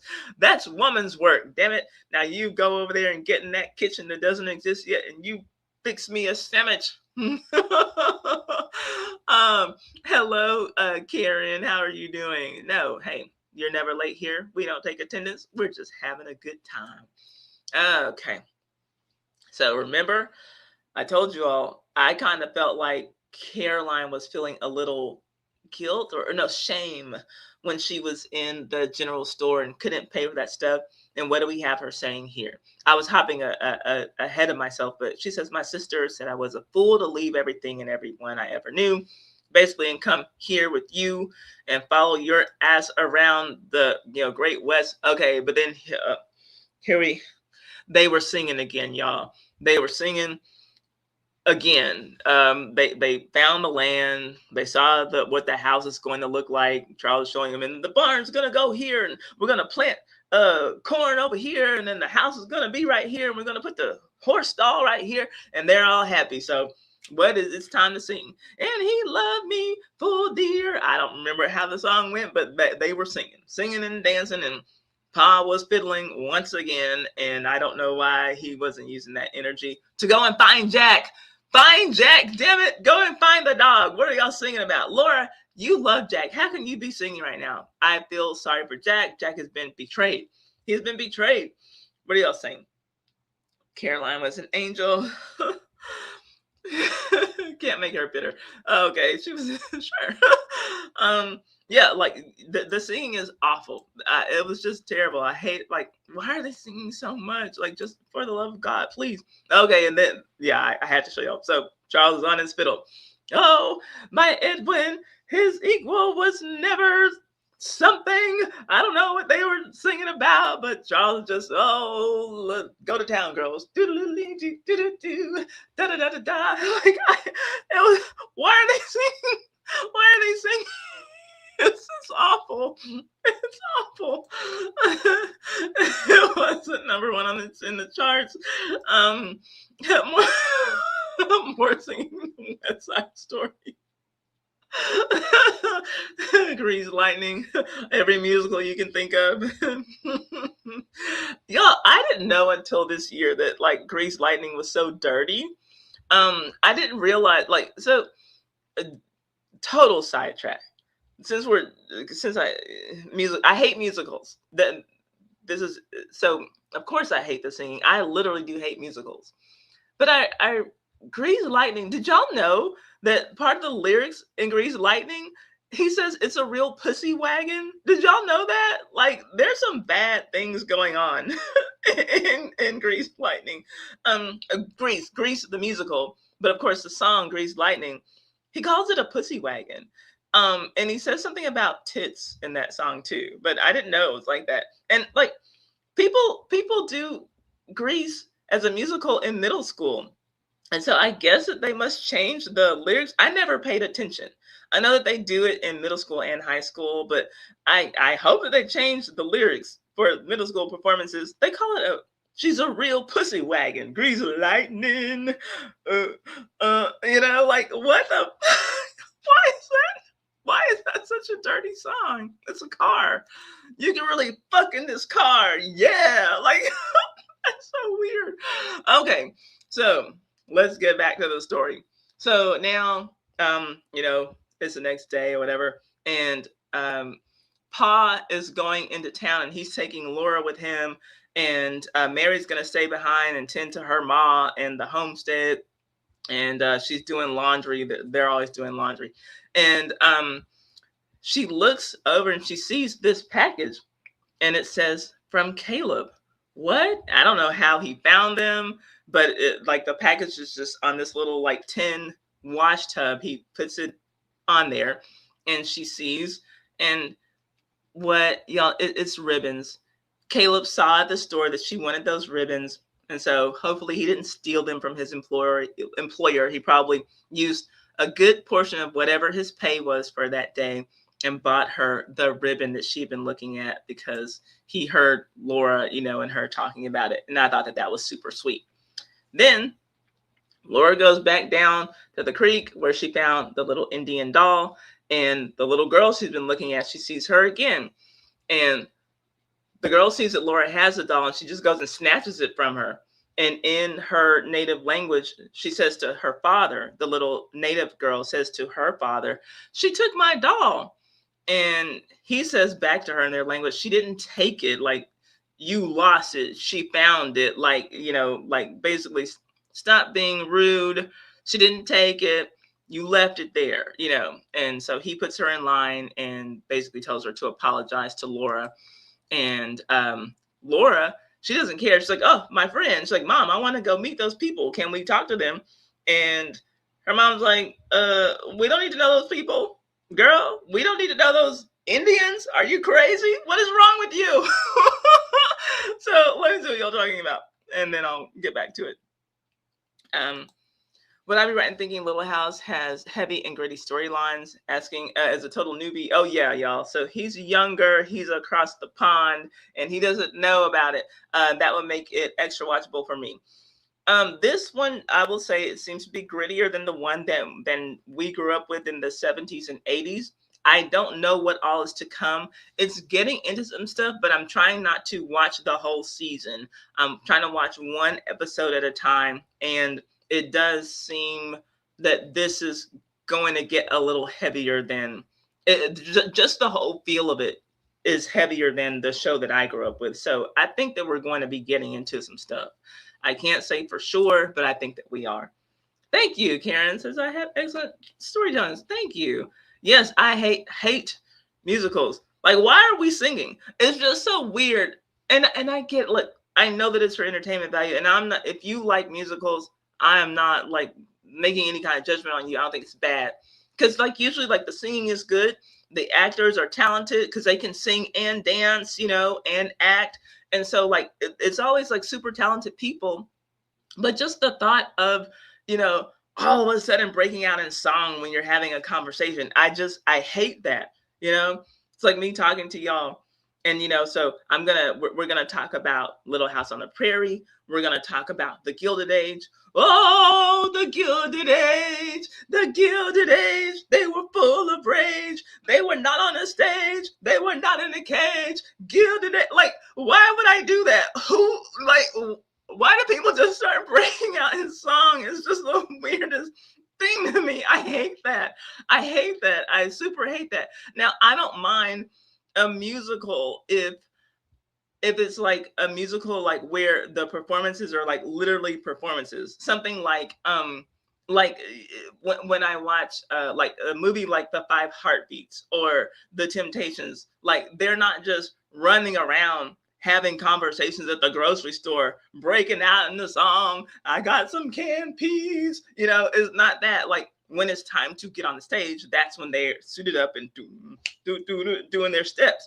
But it's weird to just be all of a sudden everyone, you know, who's in the room knows how to do the choreography to the thing that's in your head. It's just so dumb. I really hate that. I hate that. I hate it. So that's me. But I know that people love them. Musicals do big numbers. People, you know, they sell tickets. It's just me. I hate that. The one moment that I didn't like in The Five Heartbeats, you know, I love the guys getting on stage, but when that moment when Robert Townsend is writing the song and then his sister, she's supposed to be cleaning the room and she helps him. Oh, it's easy. You just got to put the pieces together because he's writing and tearing paper and throwing it all over the room. Oh, I don't know how to put this song together. And then she just starts picking up the pieces of paper. Oh, and you put this, and this goes with this. Some people run at the first sight of stormy weather.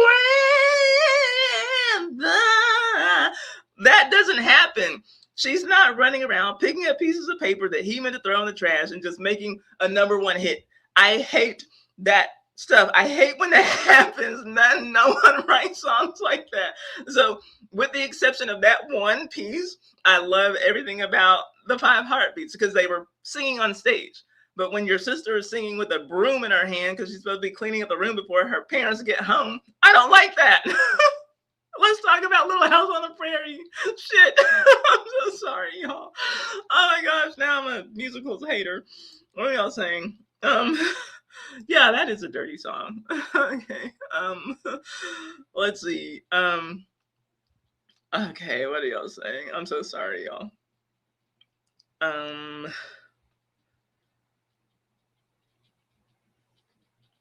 What?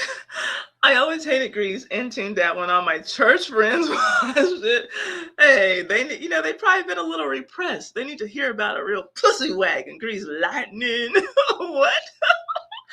Oh my gosh. Their clothes are perfectly ironed too. When was that done? Oh, that's a good question.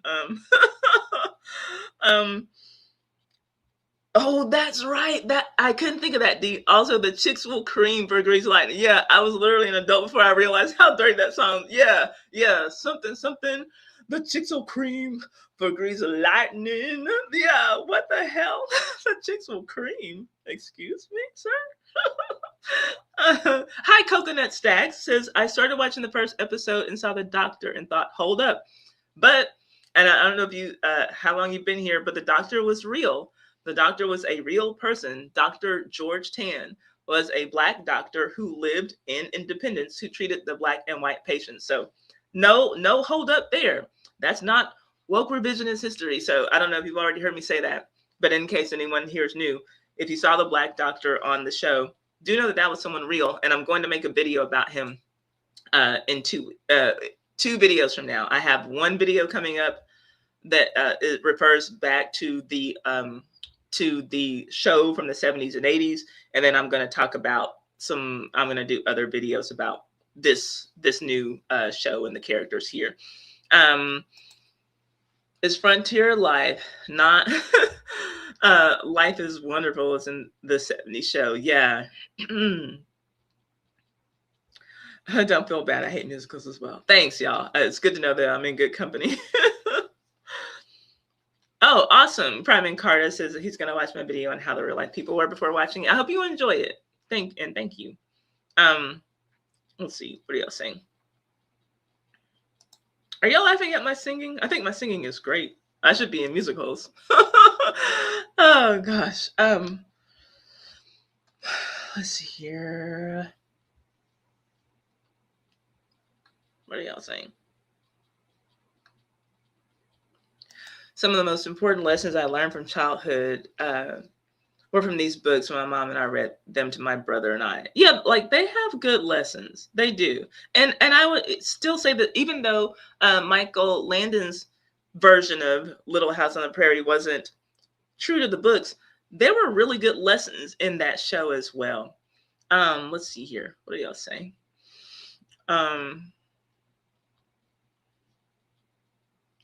Let's see. I don't appreciate y'all laughing at my singing. I thought my singing was great. Y'all, what's so damn funny? Let's see. Let's see. Oh, hi. Ghosted No Brand just got here. I haven't watched it yet, so I'm starting from the beginning and closing chat. Okay, well then. Oh, thanks for hanging out. For as long as you could. Let's see. Amber says, I cannot wait to watch a video about Dr. Tann. I'm going to enjoy doing that video. I'm really excited about making that video. Thank you, Frilly Feminist. I love your singing. This is a woman with excellent taste in music. I just want to say. Oh, man. Oh, your daughters love the books as well. Awesome. I'm so glad. Jesus, I'm making her Sunday night.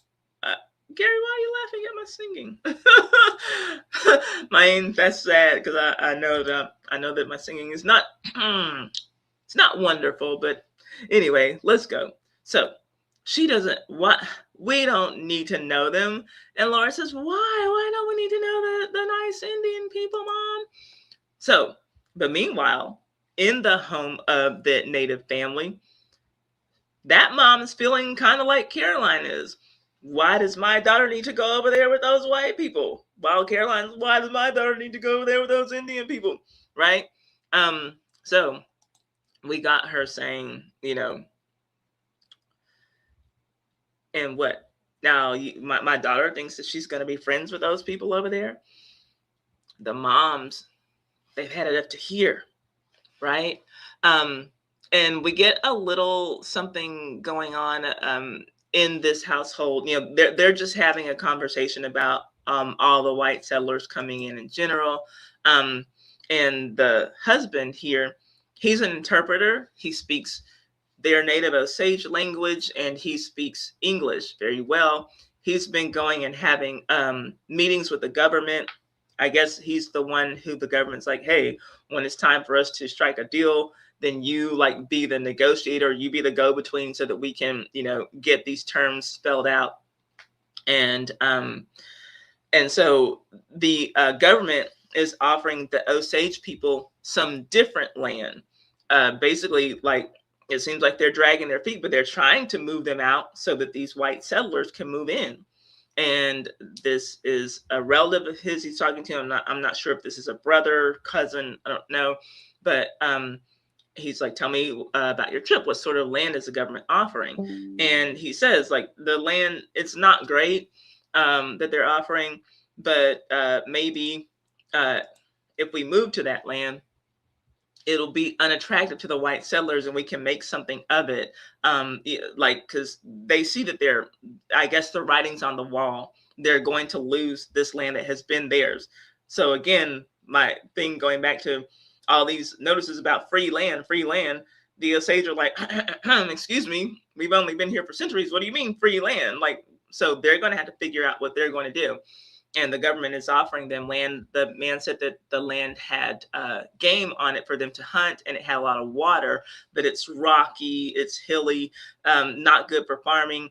And so they're trying to make the best out of a bad situation and see the glasses half full. Well, maybe that way, because the land isn't completely, optimized for farming and stuff, maybe that other like white settlers won't want it. Maybe we can get pushed out there and we can make something of it and it'll be okay.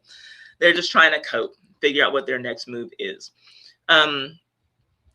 Let's see what okay, off subject. Was Saturday Night Fever would it also count as a musical or just a dance film? I think just a dance film. What do y'all say? I don't know. I think just a dance film. But great dancing, though, by the way. Oh, I love the dancing in that movie. You love the laughter. I'm so glad, y'all. It's very sad the way the indigenous were treated. Glad it was included this time. Yeah, I do like getting to hear the conversations that are going on in their households, and we're not just, oh, those scary Indians, we're not just hearing one side of this story. I enjoy this. I love the Osage family, and their story was done well. They could make a whole movie based off them, honestly. Yeah, they could. They are trying to be true to the history of the people and the land and those that migrated to the land. I love that. Yeah, I do too. Dancing film. So there you go. A dancing film, Sahid. So now we've got Charles and Caroline. They are making the foundation for their home, and he doesn't have any sons, y'all. He doesn't have any men, any brothers. And that was something that people were like, hey, you came out here with no men, like, and you're getting ready to build something. It's just you and your daughters and your wife. What? So Caroline is like the closest thing that he has to a field hand. So she's got to do this back-breaking labor. That's something that I talked about in the first video that I made about Little House on the Prairie, back when stuff was going on with Half Pint's husband. I made another video about them, but and the Grange and the railroad corruption. That one didn't do as well, but that's okay. I'm going to clean up the audio on it because I did the stereotypical thing, y'all. I had my my smoke detector buzzing in the background of that video, and I didn't even realize it. So I'm going to have someone to clean up the audio and re-release that, re-edit it now that I'm doing this content. But anyway, he needed a hand, and that's what those women had to do. They had to get out there and do that hard labor. And Laura discovered the ribbon that Caleb gave to Mary. She saw it hanging out of her little pocket, so she reached in and she just grabbed it, and she's like, give it back. And she's like, I thought that it floated away, because that's what Mary told her. She told her that, she lost her ribbon, and that's all that Laura knows. So Laura doesn't know that the little boy in the store came and gave her some new ribbon. So there. And then This is Caroline. I couldn't capture like the moment exactly, but when they were moving the log to like build the next little stack, she dropped it on her foot. And that's her having a horrible experience from having dropped a heavy ass log on her foot. So that's Charles's main help. What is he going to do now? How's he going to build his house? And look, you see, it's fine. It's okay. It's okay. I'm okay. Clearly, there's nothing wrong. Just a little bruising. Those prairie women were hard, y'all. And they were hard. Jeez. What are you saying? This sounds like a very interesting Little House remake. It'll be interesting to follow the storyline of it. Not sure if my not having seen the original first is good or bad, though. I say just watch this one because it might make you angry. I don't know, but no, you're younger, so maybe only us people who grew up with the original one feel any kind of anything about this, whether good or bad. Maybe we're the only ones who really care. Yeah, that looks like a little ouchie, but she's okay. She's fine. She's fine. So, in order to help her feel better, Charles is going to go. He's going to go and fetch the doctor. I'm going to ride off. I'm going to go find Dr. Tann. He's got to look at you, babe. We got to get this checked out. So he's riding off into the sunset to go find the doctor. And she says, maybe Laura can tell us one of her stories, to just kind of calm things down, make her feel better. And I know that what she's thinking is, please, dear God, just don't y'all sing another song. I can't handle your whiny little children voices. Just tell me a story. No songs, just a story. Please. And so Laura, she starts to tell a story. Blah, blah, blah. And this thing happened. And remember, once upon a time, Ma and Pa and Mary and Laura, we set off from this place and we came to this place and yada, yada, yada. And what happens is, you see this line on the screen. I wish we'd never left. That's Buzzkill Mary cutting into Laura's story. Cutting right into Laura's story. And you see how Laura's looking at her like, yeah, you know what? I should have pushed you harder in the general store. You should be the one with your foot hurting. I should drop a log on your foot. So Laura's just trying to tell a story, trying to make everyone feel good. And then she goes on. I wish we'd stay with Grandma and Grandpa. I hate it here. We don't have any friends. I don't know anybody. Of course, Laura doesn't care. She didn't have any friends anyway. But why am I having to suffer? Mary is not kind to Laura. But yeah, just walk it off. You're fine. I'm fine. It's okay. Mama Bridge. Yeah. Oh gosh. Right. Yes. My ears. If I hear another song, we're gonna need the doctor to look at my ears instead of my feet. If y'all sing another song, please, for the love of God, just Lord, tell a story.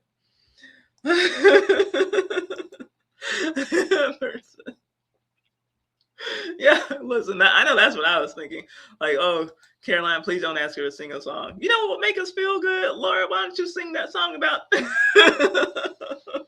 Yeah, go look for Jack. Damn it. Yeah, Mary. Yeah, the dream killer, the buzz killer. Mary's just, I want to go back. I'm glad you're enjoying it, True Crazy Lion. So she wants to go back home. Yes, but now, Laura's thinking, well, since you did cut off my story, now that Mom, how come no one came to say goodbye to us when we left? Is Pa a shady guy? What the hell happened there? Why didn't anyone just come and say goodbye to us? Now, poor Laura, she's thinking. Because Mary brought down the mood. Oh, man.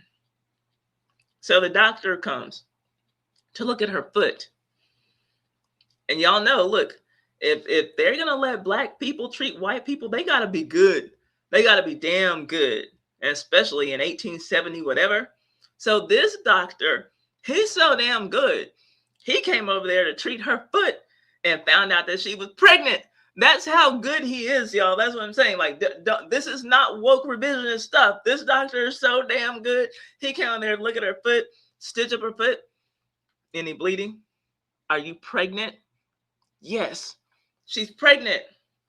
She's pregnant. I agree, Amber. I like the cut of your jib. I should be the official voiceover narrator for shows. It should be me, Dr. Tann. And so, yes, she's pregnant. All men want sons. She wants to be sure that she's pregnant with a boy for Charles, because dang it, if he had some sons, my foot would be okay right now, because his son would have been out there building that house with him. All men want sons. Charles is like King Henry VIII. You know, if I don't get a son, off with your head, right? Yeah. All men want sons. And that's what, poor half pint. She's afraid that, her dad wants a boy more than he wants her. So the doctor breaks it to Charles. Your wife, I stitch up her foot. We stop the bleeding. She's going to be back on her feet in, 2 days, because we're on Prairie time. But you're going to have to get some help, because your wife isn't going to be able to do this work even once her foot heals. Not with the baby coming. You got a baby on the way. And look at Charles. Uh-oh. I can barely take care of the family I already have. Now there's a baby on the way. Shucks. I am going to need to get some help. What am I going to do? So, what is he going to do? He's going to go and ask Mr. Edwards for some help. Charles doesn't have any money. We saw that they couldn't even afford the supplies that they wanted to get at the general store. He's going to have to find someone who will trade work with him.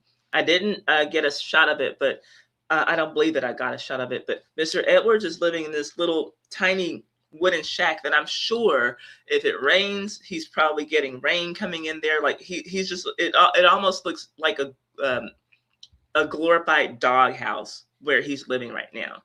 But Mr. Edwards, he's kind of given up on life, and we don't have the story yet, but I think that we're going to, be able to figure out the story pretty soon.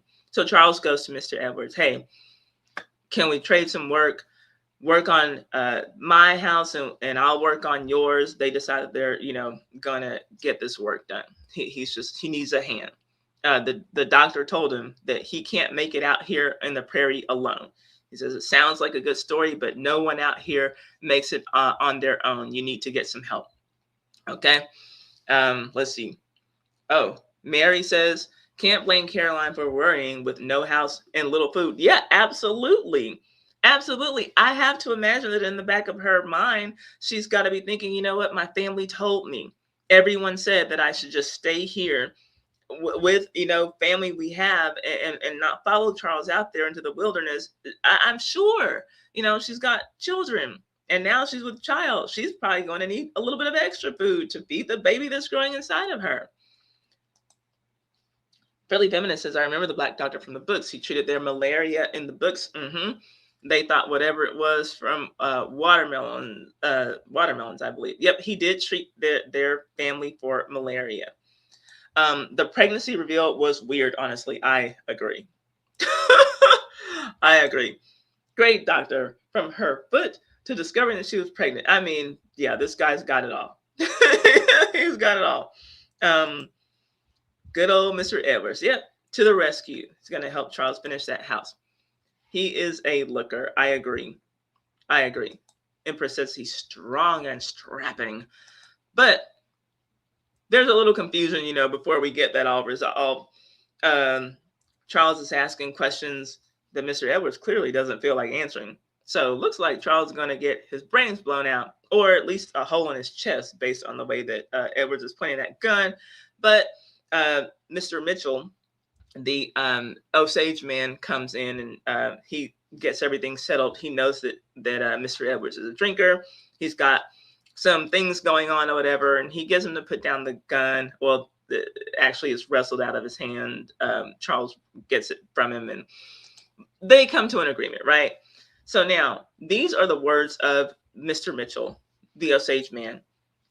He's talking about the kind of men who find themselves in that part of the world, who end up there in Independence. Talking about the people who come here. Some are desperate and out of luck. I think that that describes Charles to a T. He says some of them, you know, right there have been scraped raw by war and poverty. I think that that probably describes Mr. Edwards. And he says that some have been, some are just destructive by nature, but destructive and cruel by nature. And that describes, I think, some of the other neighbors who we're going to see. But anyway, he, just kind of gives Charles a pep talk and lets him know that Edwards is going to sleep it off. And I'm sure that y'all be able to come to some kind of agreement, right? So we get Charles back home, lets her know that, okay, me and Edwards are going to trade work. We'll get this house built. And they're questioning their decision. Should we have even come here? And she's trying to now give Charles a pep talk because he's like, oh no, I drugged my family here for no reason. So she's like, no, we're going to stay. We're going to stick it out. What if this is where your son is finally born? Because damn it, men need sons. But the most important thing that happened to me, my favorite character, came back at the end. Jack, poor Jack. Laura was outside looking for Jack, and Jack came back. Like Pa said, he would follow her smell. How bad do these people smell? Like, it's been days. But anyway, Jack catches up with the family, but it wasn't just Jack on his own. It was with the help of Mr. Edwards, who, we're going to find is missing his own 2 girls and wife who are dead. So that could have a little something to do with why he's hitting the liquor so hard, with why he's got these mental issues going on that had him ready to shoot Charles in the chest. So that's what happened. That's the first episode, y'all. I'd settle either Mr. Ed or the doctor. Oh, okay? So we're looking for husbands here. Okay. Unicorn Rancher says, I hated the original series when I was a kid. My partner watched it, so we're watching the new one. I don't have words for how awful I find Pa. And Pa, you don't have words. Plantagenet Chronicle says, I love the original. This show is better though. Awesome. Okay, so we got somebody who loved one and loves this one even more. Yep, new Jack Swing. He's back. Jack doesn't sing, thank God. And that's probably why he's my favorite character. Red hair adds passion to the character. Oh, is that what we feel about Caroline? Okay. Hey, these are some interesting takes. So like I said, we will be going over this in live streams and for, I guess, the next 7 weeks at the most, because I'm just going to do it one episode at a time. And so I'm going to not get ahead of myself. Instead of going forward and watching the rest of episode 4, I'll just make sure that before I come back on a live stream, I will watch episode 2 again, and then give myself the same kind of slideshow so that I don't get ahead of myself. Now, I talked about doing these as watch parties in my new Ko-fi membership, because I don't use Patreon anymore. So here is the link if y'all want to join me there, and we can do our watch parties on Ko-fi or Ko-fi. I say Ko-fi, but we can do our watch parties there. And I'm debating on whether they will be on Fridays or on Saturdays. So if y'all want to watch the episodes with me ahead of coming on Sunday live streams, we'll do it there, because I can't watch it on YouTube because I can't get my channel shut down. I kind of like having my channel, especially after I cross 200,000 subscribers. Thanks again for that, y'all. So let's see. Are there any other things about the show that I missed? Anything in the episode that you all want to talk about? Let me know. And then I'm going to get out of here. Now, obviously, we're going to have to bring back, if you're new to my live streams, we have been live streaming about nothing really and playing a game that I call Romance Scam Bingo. But that's only because we didn't have like anything really history to talk about. And so we're going to bring Romance Scam Bingo back. And we play for, like $10 cash, $15 cash or whatever. But right now we have a history thing to do, and I don't want to disturb the algorithm of what's happening on my channel. So I do want to kind of just stay here on Little House for now. But let me know this also. I'm thinking about creating a brand new separate channel that's just for live streaming. What do y'all think about that? Would y'all watch if I just did live streams? So that way, like I could just come on and do the little silly games. We could do Predator Bingo and Romance Scam Bingo, and not have it be about my history content. I don't know. I'm figuring out a lot of things. I'm making a lot of changes, adding some new things, and I'll have the what do you call it? Email list ready soon. I have a little bit more prep work to do before I get that done, and so yeah, we will have things. New things are happening here. Let's see. What are y'all saying? Oh, this is now deja vu because I'm on episode 2 now. Okay, Richard, you know what? You get out of here. Trying to ruin our live stream. Let's see here. Cool. I look forward to watching the show through you. Okay, sounds good. Let's see here. Great episode. Annoyed at myself for missing the start of the line. It's all good.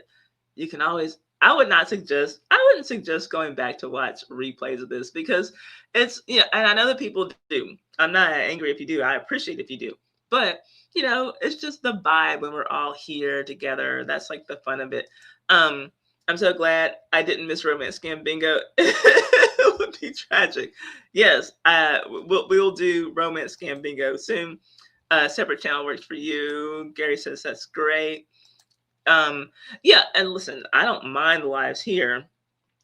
I gotta make sure that what I'm doing is right for my channel is what I gotta think about. But I don't mind them because I'm not mainly a live streamer. I'm a video content creator, and so yeah, I'm definitely I don't consider myself a streamer, and so it's not the end of the world if I stream about something that's not completely on topic.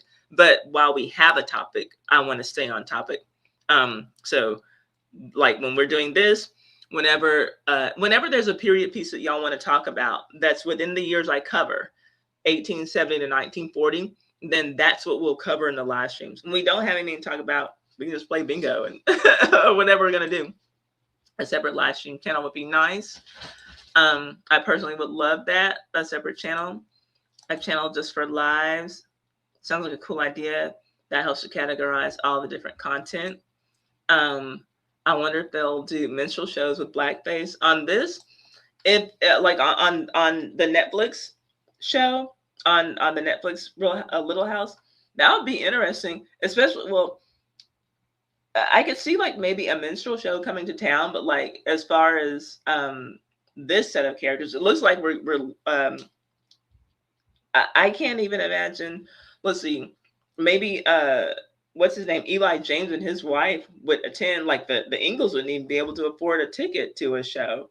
So it could happen. It could happen. I mean, this is like around the time for those kinds of things to be happening. So it's possible, but they don't even have a theater. So probably not probable. I'm going to say I would bet on this season for sure. I'd be willing to bet, $100 that that's not going to happen on this season.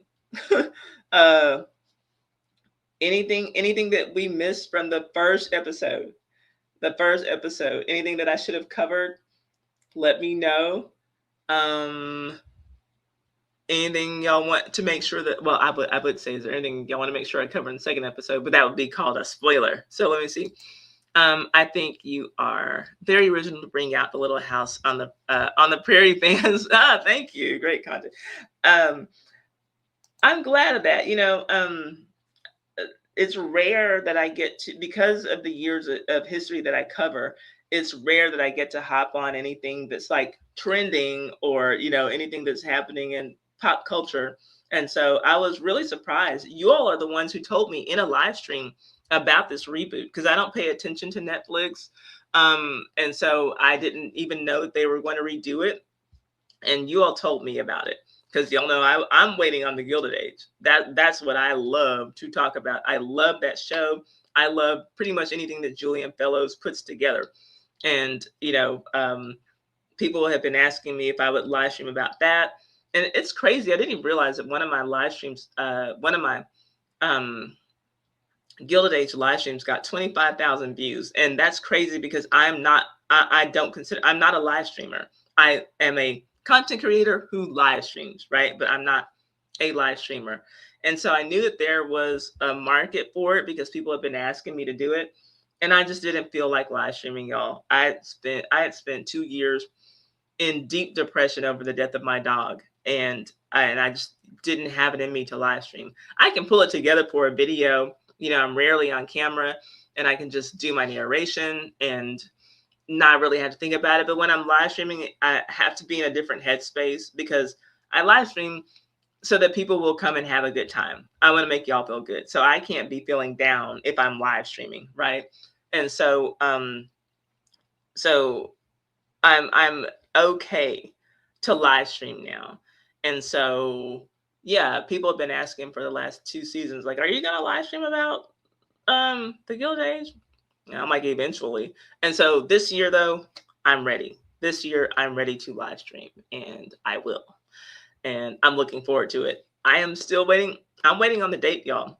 I have like videos that I'm ready to make about predictions for what's going to happen this season, just based on some things in real life. And so I'm looking forward to it. But so I was really happy that y'all told me about, Little House on the Prairie happening because I didn't even know to look for it. I think that if you all hadn't told me, that I would not have necessarily noticed it. I wouldn't have necessarily paid attention. So yeah, I'm glad that we get to congregate around this thing that's happening. It's rare that I get those moments to, join in on, current conversations. And so this brings it all together in a way that it looks like it's, fun for us. So here we are. Thank you, Prime and Carta. It says great live. House of Jazz is still stuck on Charles making his own breakfast. Gary says that movie on the Osage kind of has something to do with this new series. Yeah, I forgot what it's called. I know what you're talking about. And I probably will make some video content about the Osage Nation as I'm doing this Little House content, because I'm not going to make videos about each episode, but I will take things from the show where there's real life stuff that I can cover and just cover that kind of the way that I did with the video that's moving and grooving now. I was really surprised with the reception of that video. I planned for it to go well, but I was surprised that it is going as well as it is. It's showing at 171,000 views right now, and it's only 2 days old, and that's like really good for my channel. And so yeah, thank you all, for interacting with that, engaging with that content. Yeah, I had no idea that Little House on the Prairie was doing a new series. See, I wasn't the only one. I had no idea. And I'm pinning at the top, if y'all want to join my membership and do the watch parties with me, y'all can join my membership. Let's see. I've been seeing these clips of the original show. They covered controversial subjects. Yeah, they did. They covered a lot, and especially considering it's 1970s and 1980s, they really, did a good job covering some controversial things. Thank you, Frilly Feminist. And I have 2 dogs. I had 2 dogs when I lost my Rocco. Like, that dog was my heart beat. And I had Rocco and Indy then, and Rocco passed away. Indy is still with me, and almost on the date of almost to the date of his death, a year later, I got Charlie. And so I had 2 pit bulls. Now I have a pit bull and a mastiff named Charlie, and he's a sweetheart. And his foster mom told me that she named him Charlie because he's an angel. And I always felt like Rocco was an angel. And I said he would find me another one. And I didn't learn until I'd had Charlie for months that she called Charlie because she said that he was an angel. And so I really do feel like Rocco sent him to me. Your Gilded Age videos are some of my favorites. I'm so glad. I really do enjoy making those videos. I enjoy making those videos. Let's see. Thank you, April says. I'm here for it, however you do it. I'm here because I enjoy and hear support. I truly, truly appreciate you. Hannah says, I never watched the old show and haven't read the books, but your video on the real Ingalls made me curious. So I watched a Netflix show. Awesome. Well, thank you for watching my video, especially considering that you hadn't watched the shows before. I really do appreciate that you took the time to consider watching my video. That means a lot to me. Okay, Mary says she'll see me next week. And I'm going to, I keep telling myself I'm going to try to get started earlier, but I always have to do like this slideshow. Like that took me a while to put this together. And I didn't, you'll see I skipped some of the ending stuff. But yeah, I got to figure out what to do with my schedule because I'm juggling a lot of things. It looks like for the next 2 weeks solid, I'll be able to work on content. But I've been going back and forth, 1 week content and then 1 week membership and clients, because I have a YouTube membership where I teach people how to grow on YouTube. And then I also have clients whose channels I manage. And so I'm working that in with doing content now. And I'm not complaining. I love all of the work that I do, but as I do content less. And so my schedule is it's crazy now because of all the things that I want to do. But I just love being in this content world. And so I do take on maybe a little more than I can chew sometimes. But I'm figuring it out. The original Caroline would never tell Charles to make his own breakfast. Look at you. So that's why you don't like redheaded Caroline. She's got that man in the kitchen. How dare she? You men. You men, all y'all want is us in the kitchen making y'all a sandwich.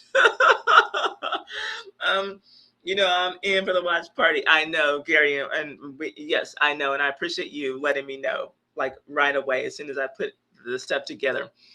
Yes, Prime and Carter, you're right. Fur baby love is real. Like that is unconditional love. If anyone doesn't have a pet, or if anyone does not know what unconditional love is, get yourself a pet. You will know. I think you're a natural live streamer. You're the most interactive YouTuber whose lives I participate in, and you have a massive energy to do long lives too. Yeah, last week was over 5 hours. That's crazy. Because listen, this is what makes me not a streamer, is that I know, like when I teach people in my membership about live streaming, I teach them to think of the replay value, because everyone isn't going to watch while you're live. Some people are going to come and watch later.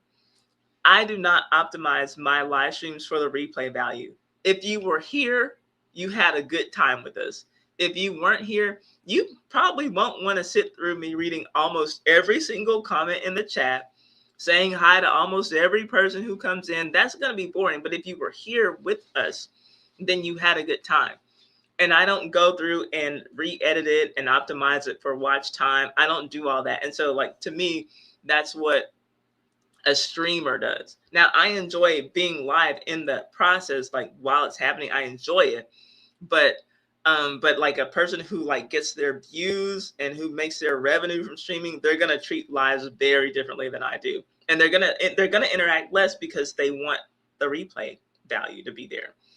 And so that this is one of the things where, I have the people I teach, I have to tell them do as I say, not as I do, because I'm just here to have a good time. I know that I'll get my views from my videos that I make, from my edited videos.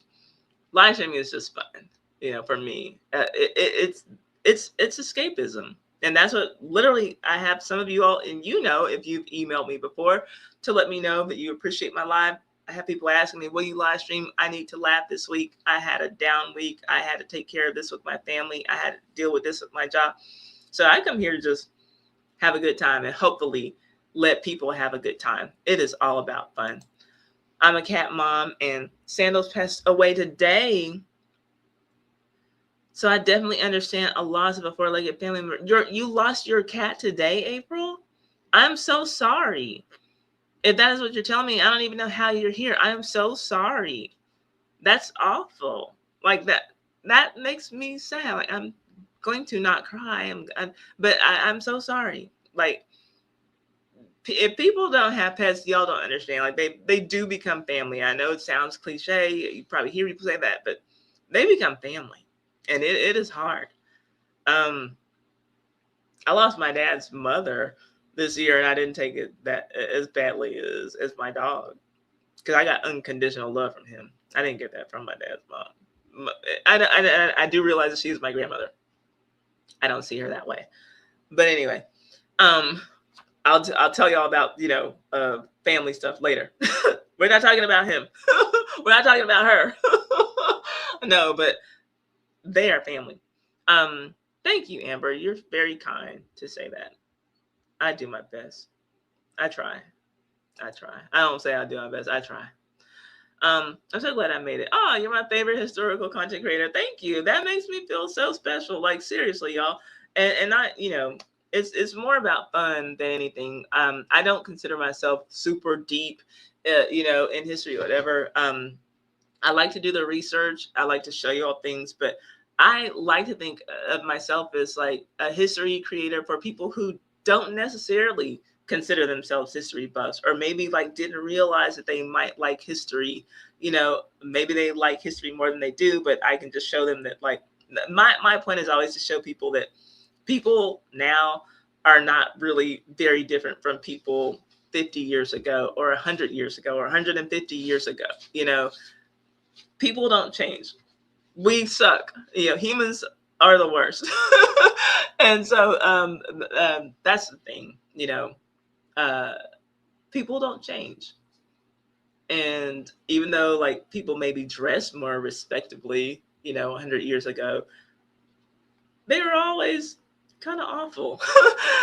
And so yeah, my point is always just tell a story that hopefully makes you go at some point. That's my only goal. um I'm glad y'all had fun. I'm glad Mayeen says last week's live was fun, as were the other lives. Thank you.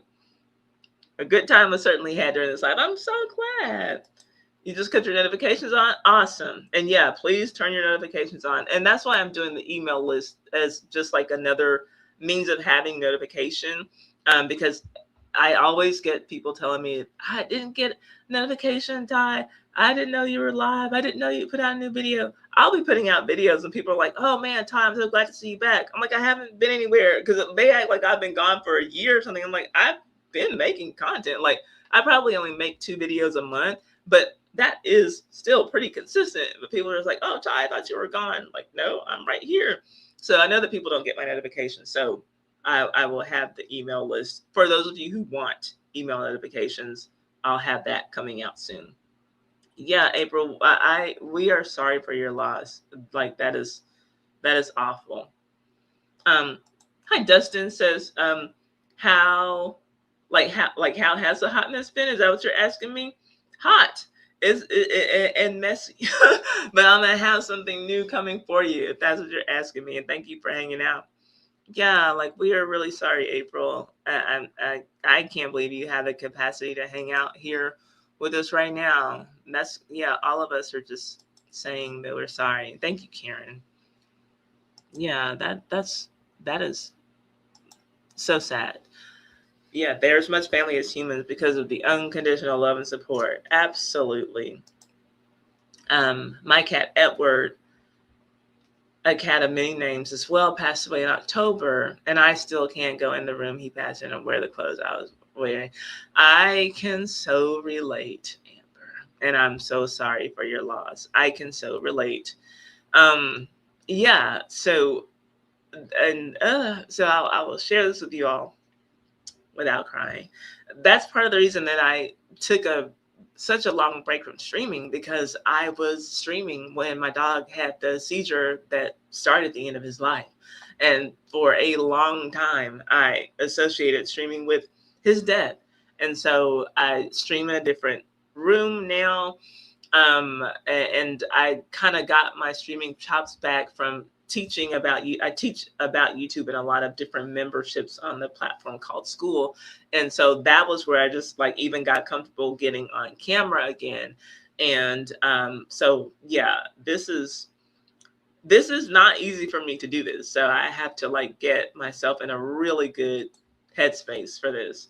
Your commentary is a huge part of what makes your content great. Thank you, Prime and Carta. I really, really do appreciate you.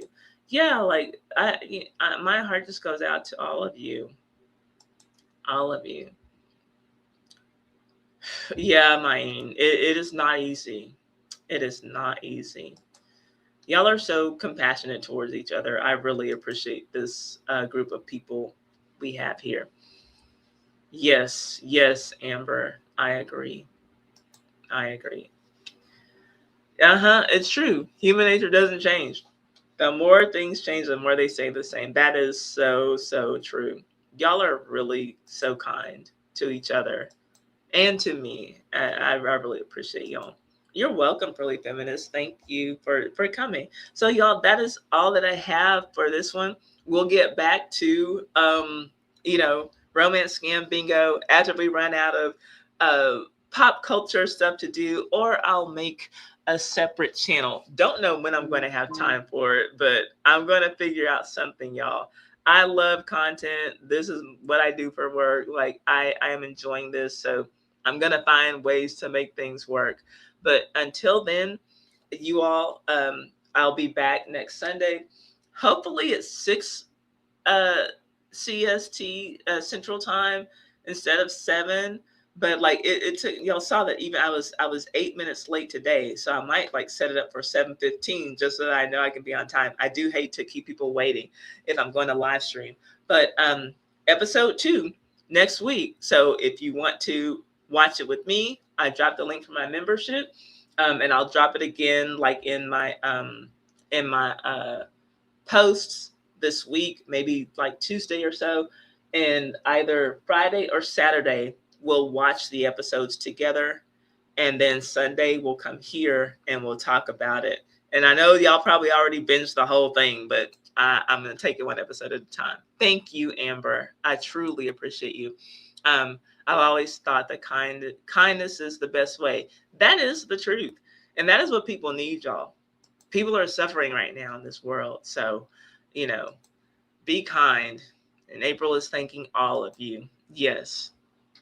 Yes. Y'all are so kind. Love is everlasting, Empress. That's beautiful. And that's real. Prayers for comfort. And April is wishing everyone a blessed week. Yeah, you all have a good rest of your weekend. Enjoy what is left of your Sunday. I know that for True Crazy Lion, it's already Monday, early, the wee hours of Monday morning for him. And then have a wonderful week. And I will see y'all, and I'll have some content out for y'all as fast as I can get it out. But thank you all so much for the way you received my most recent video. Like I said, I was expecting 44,000 views on the first day.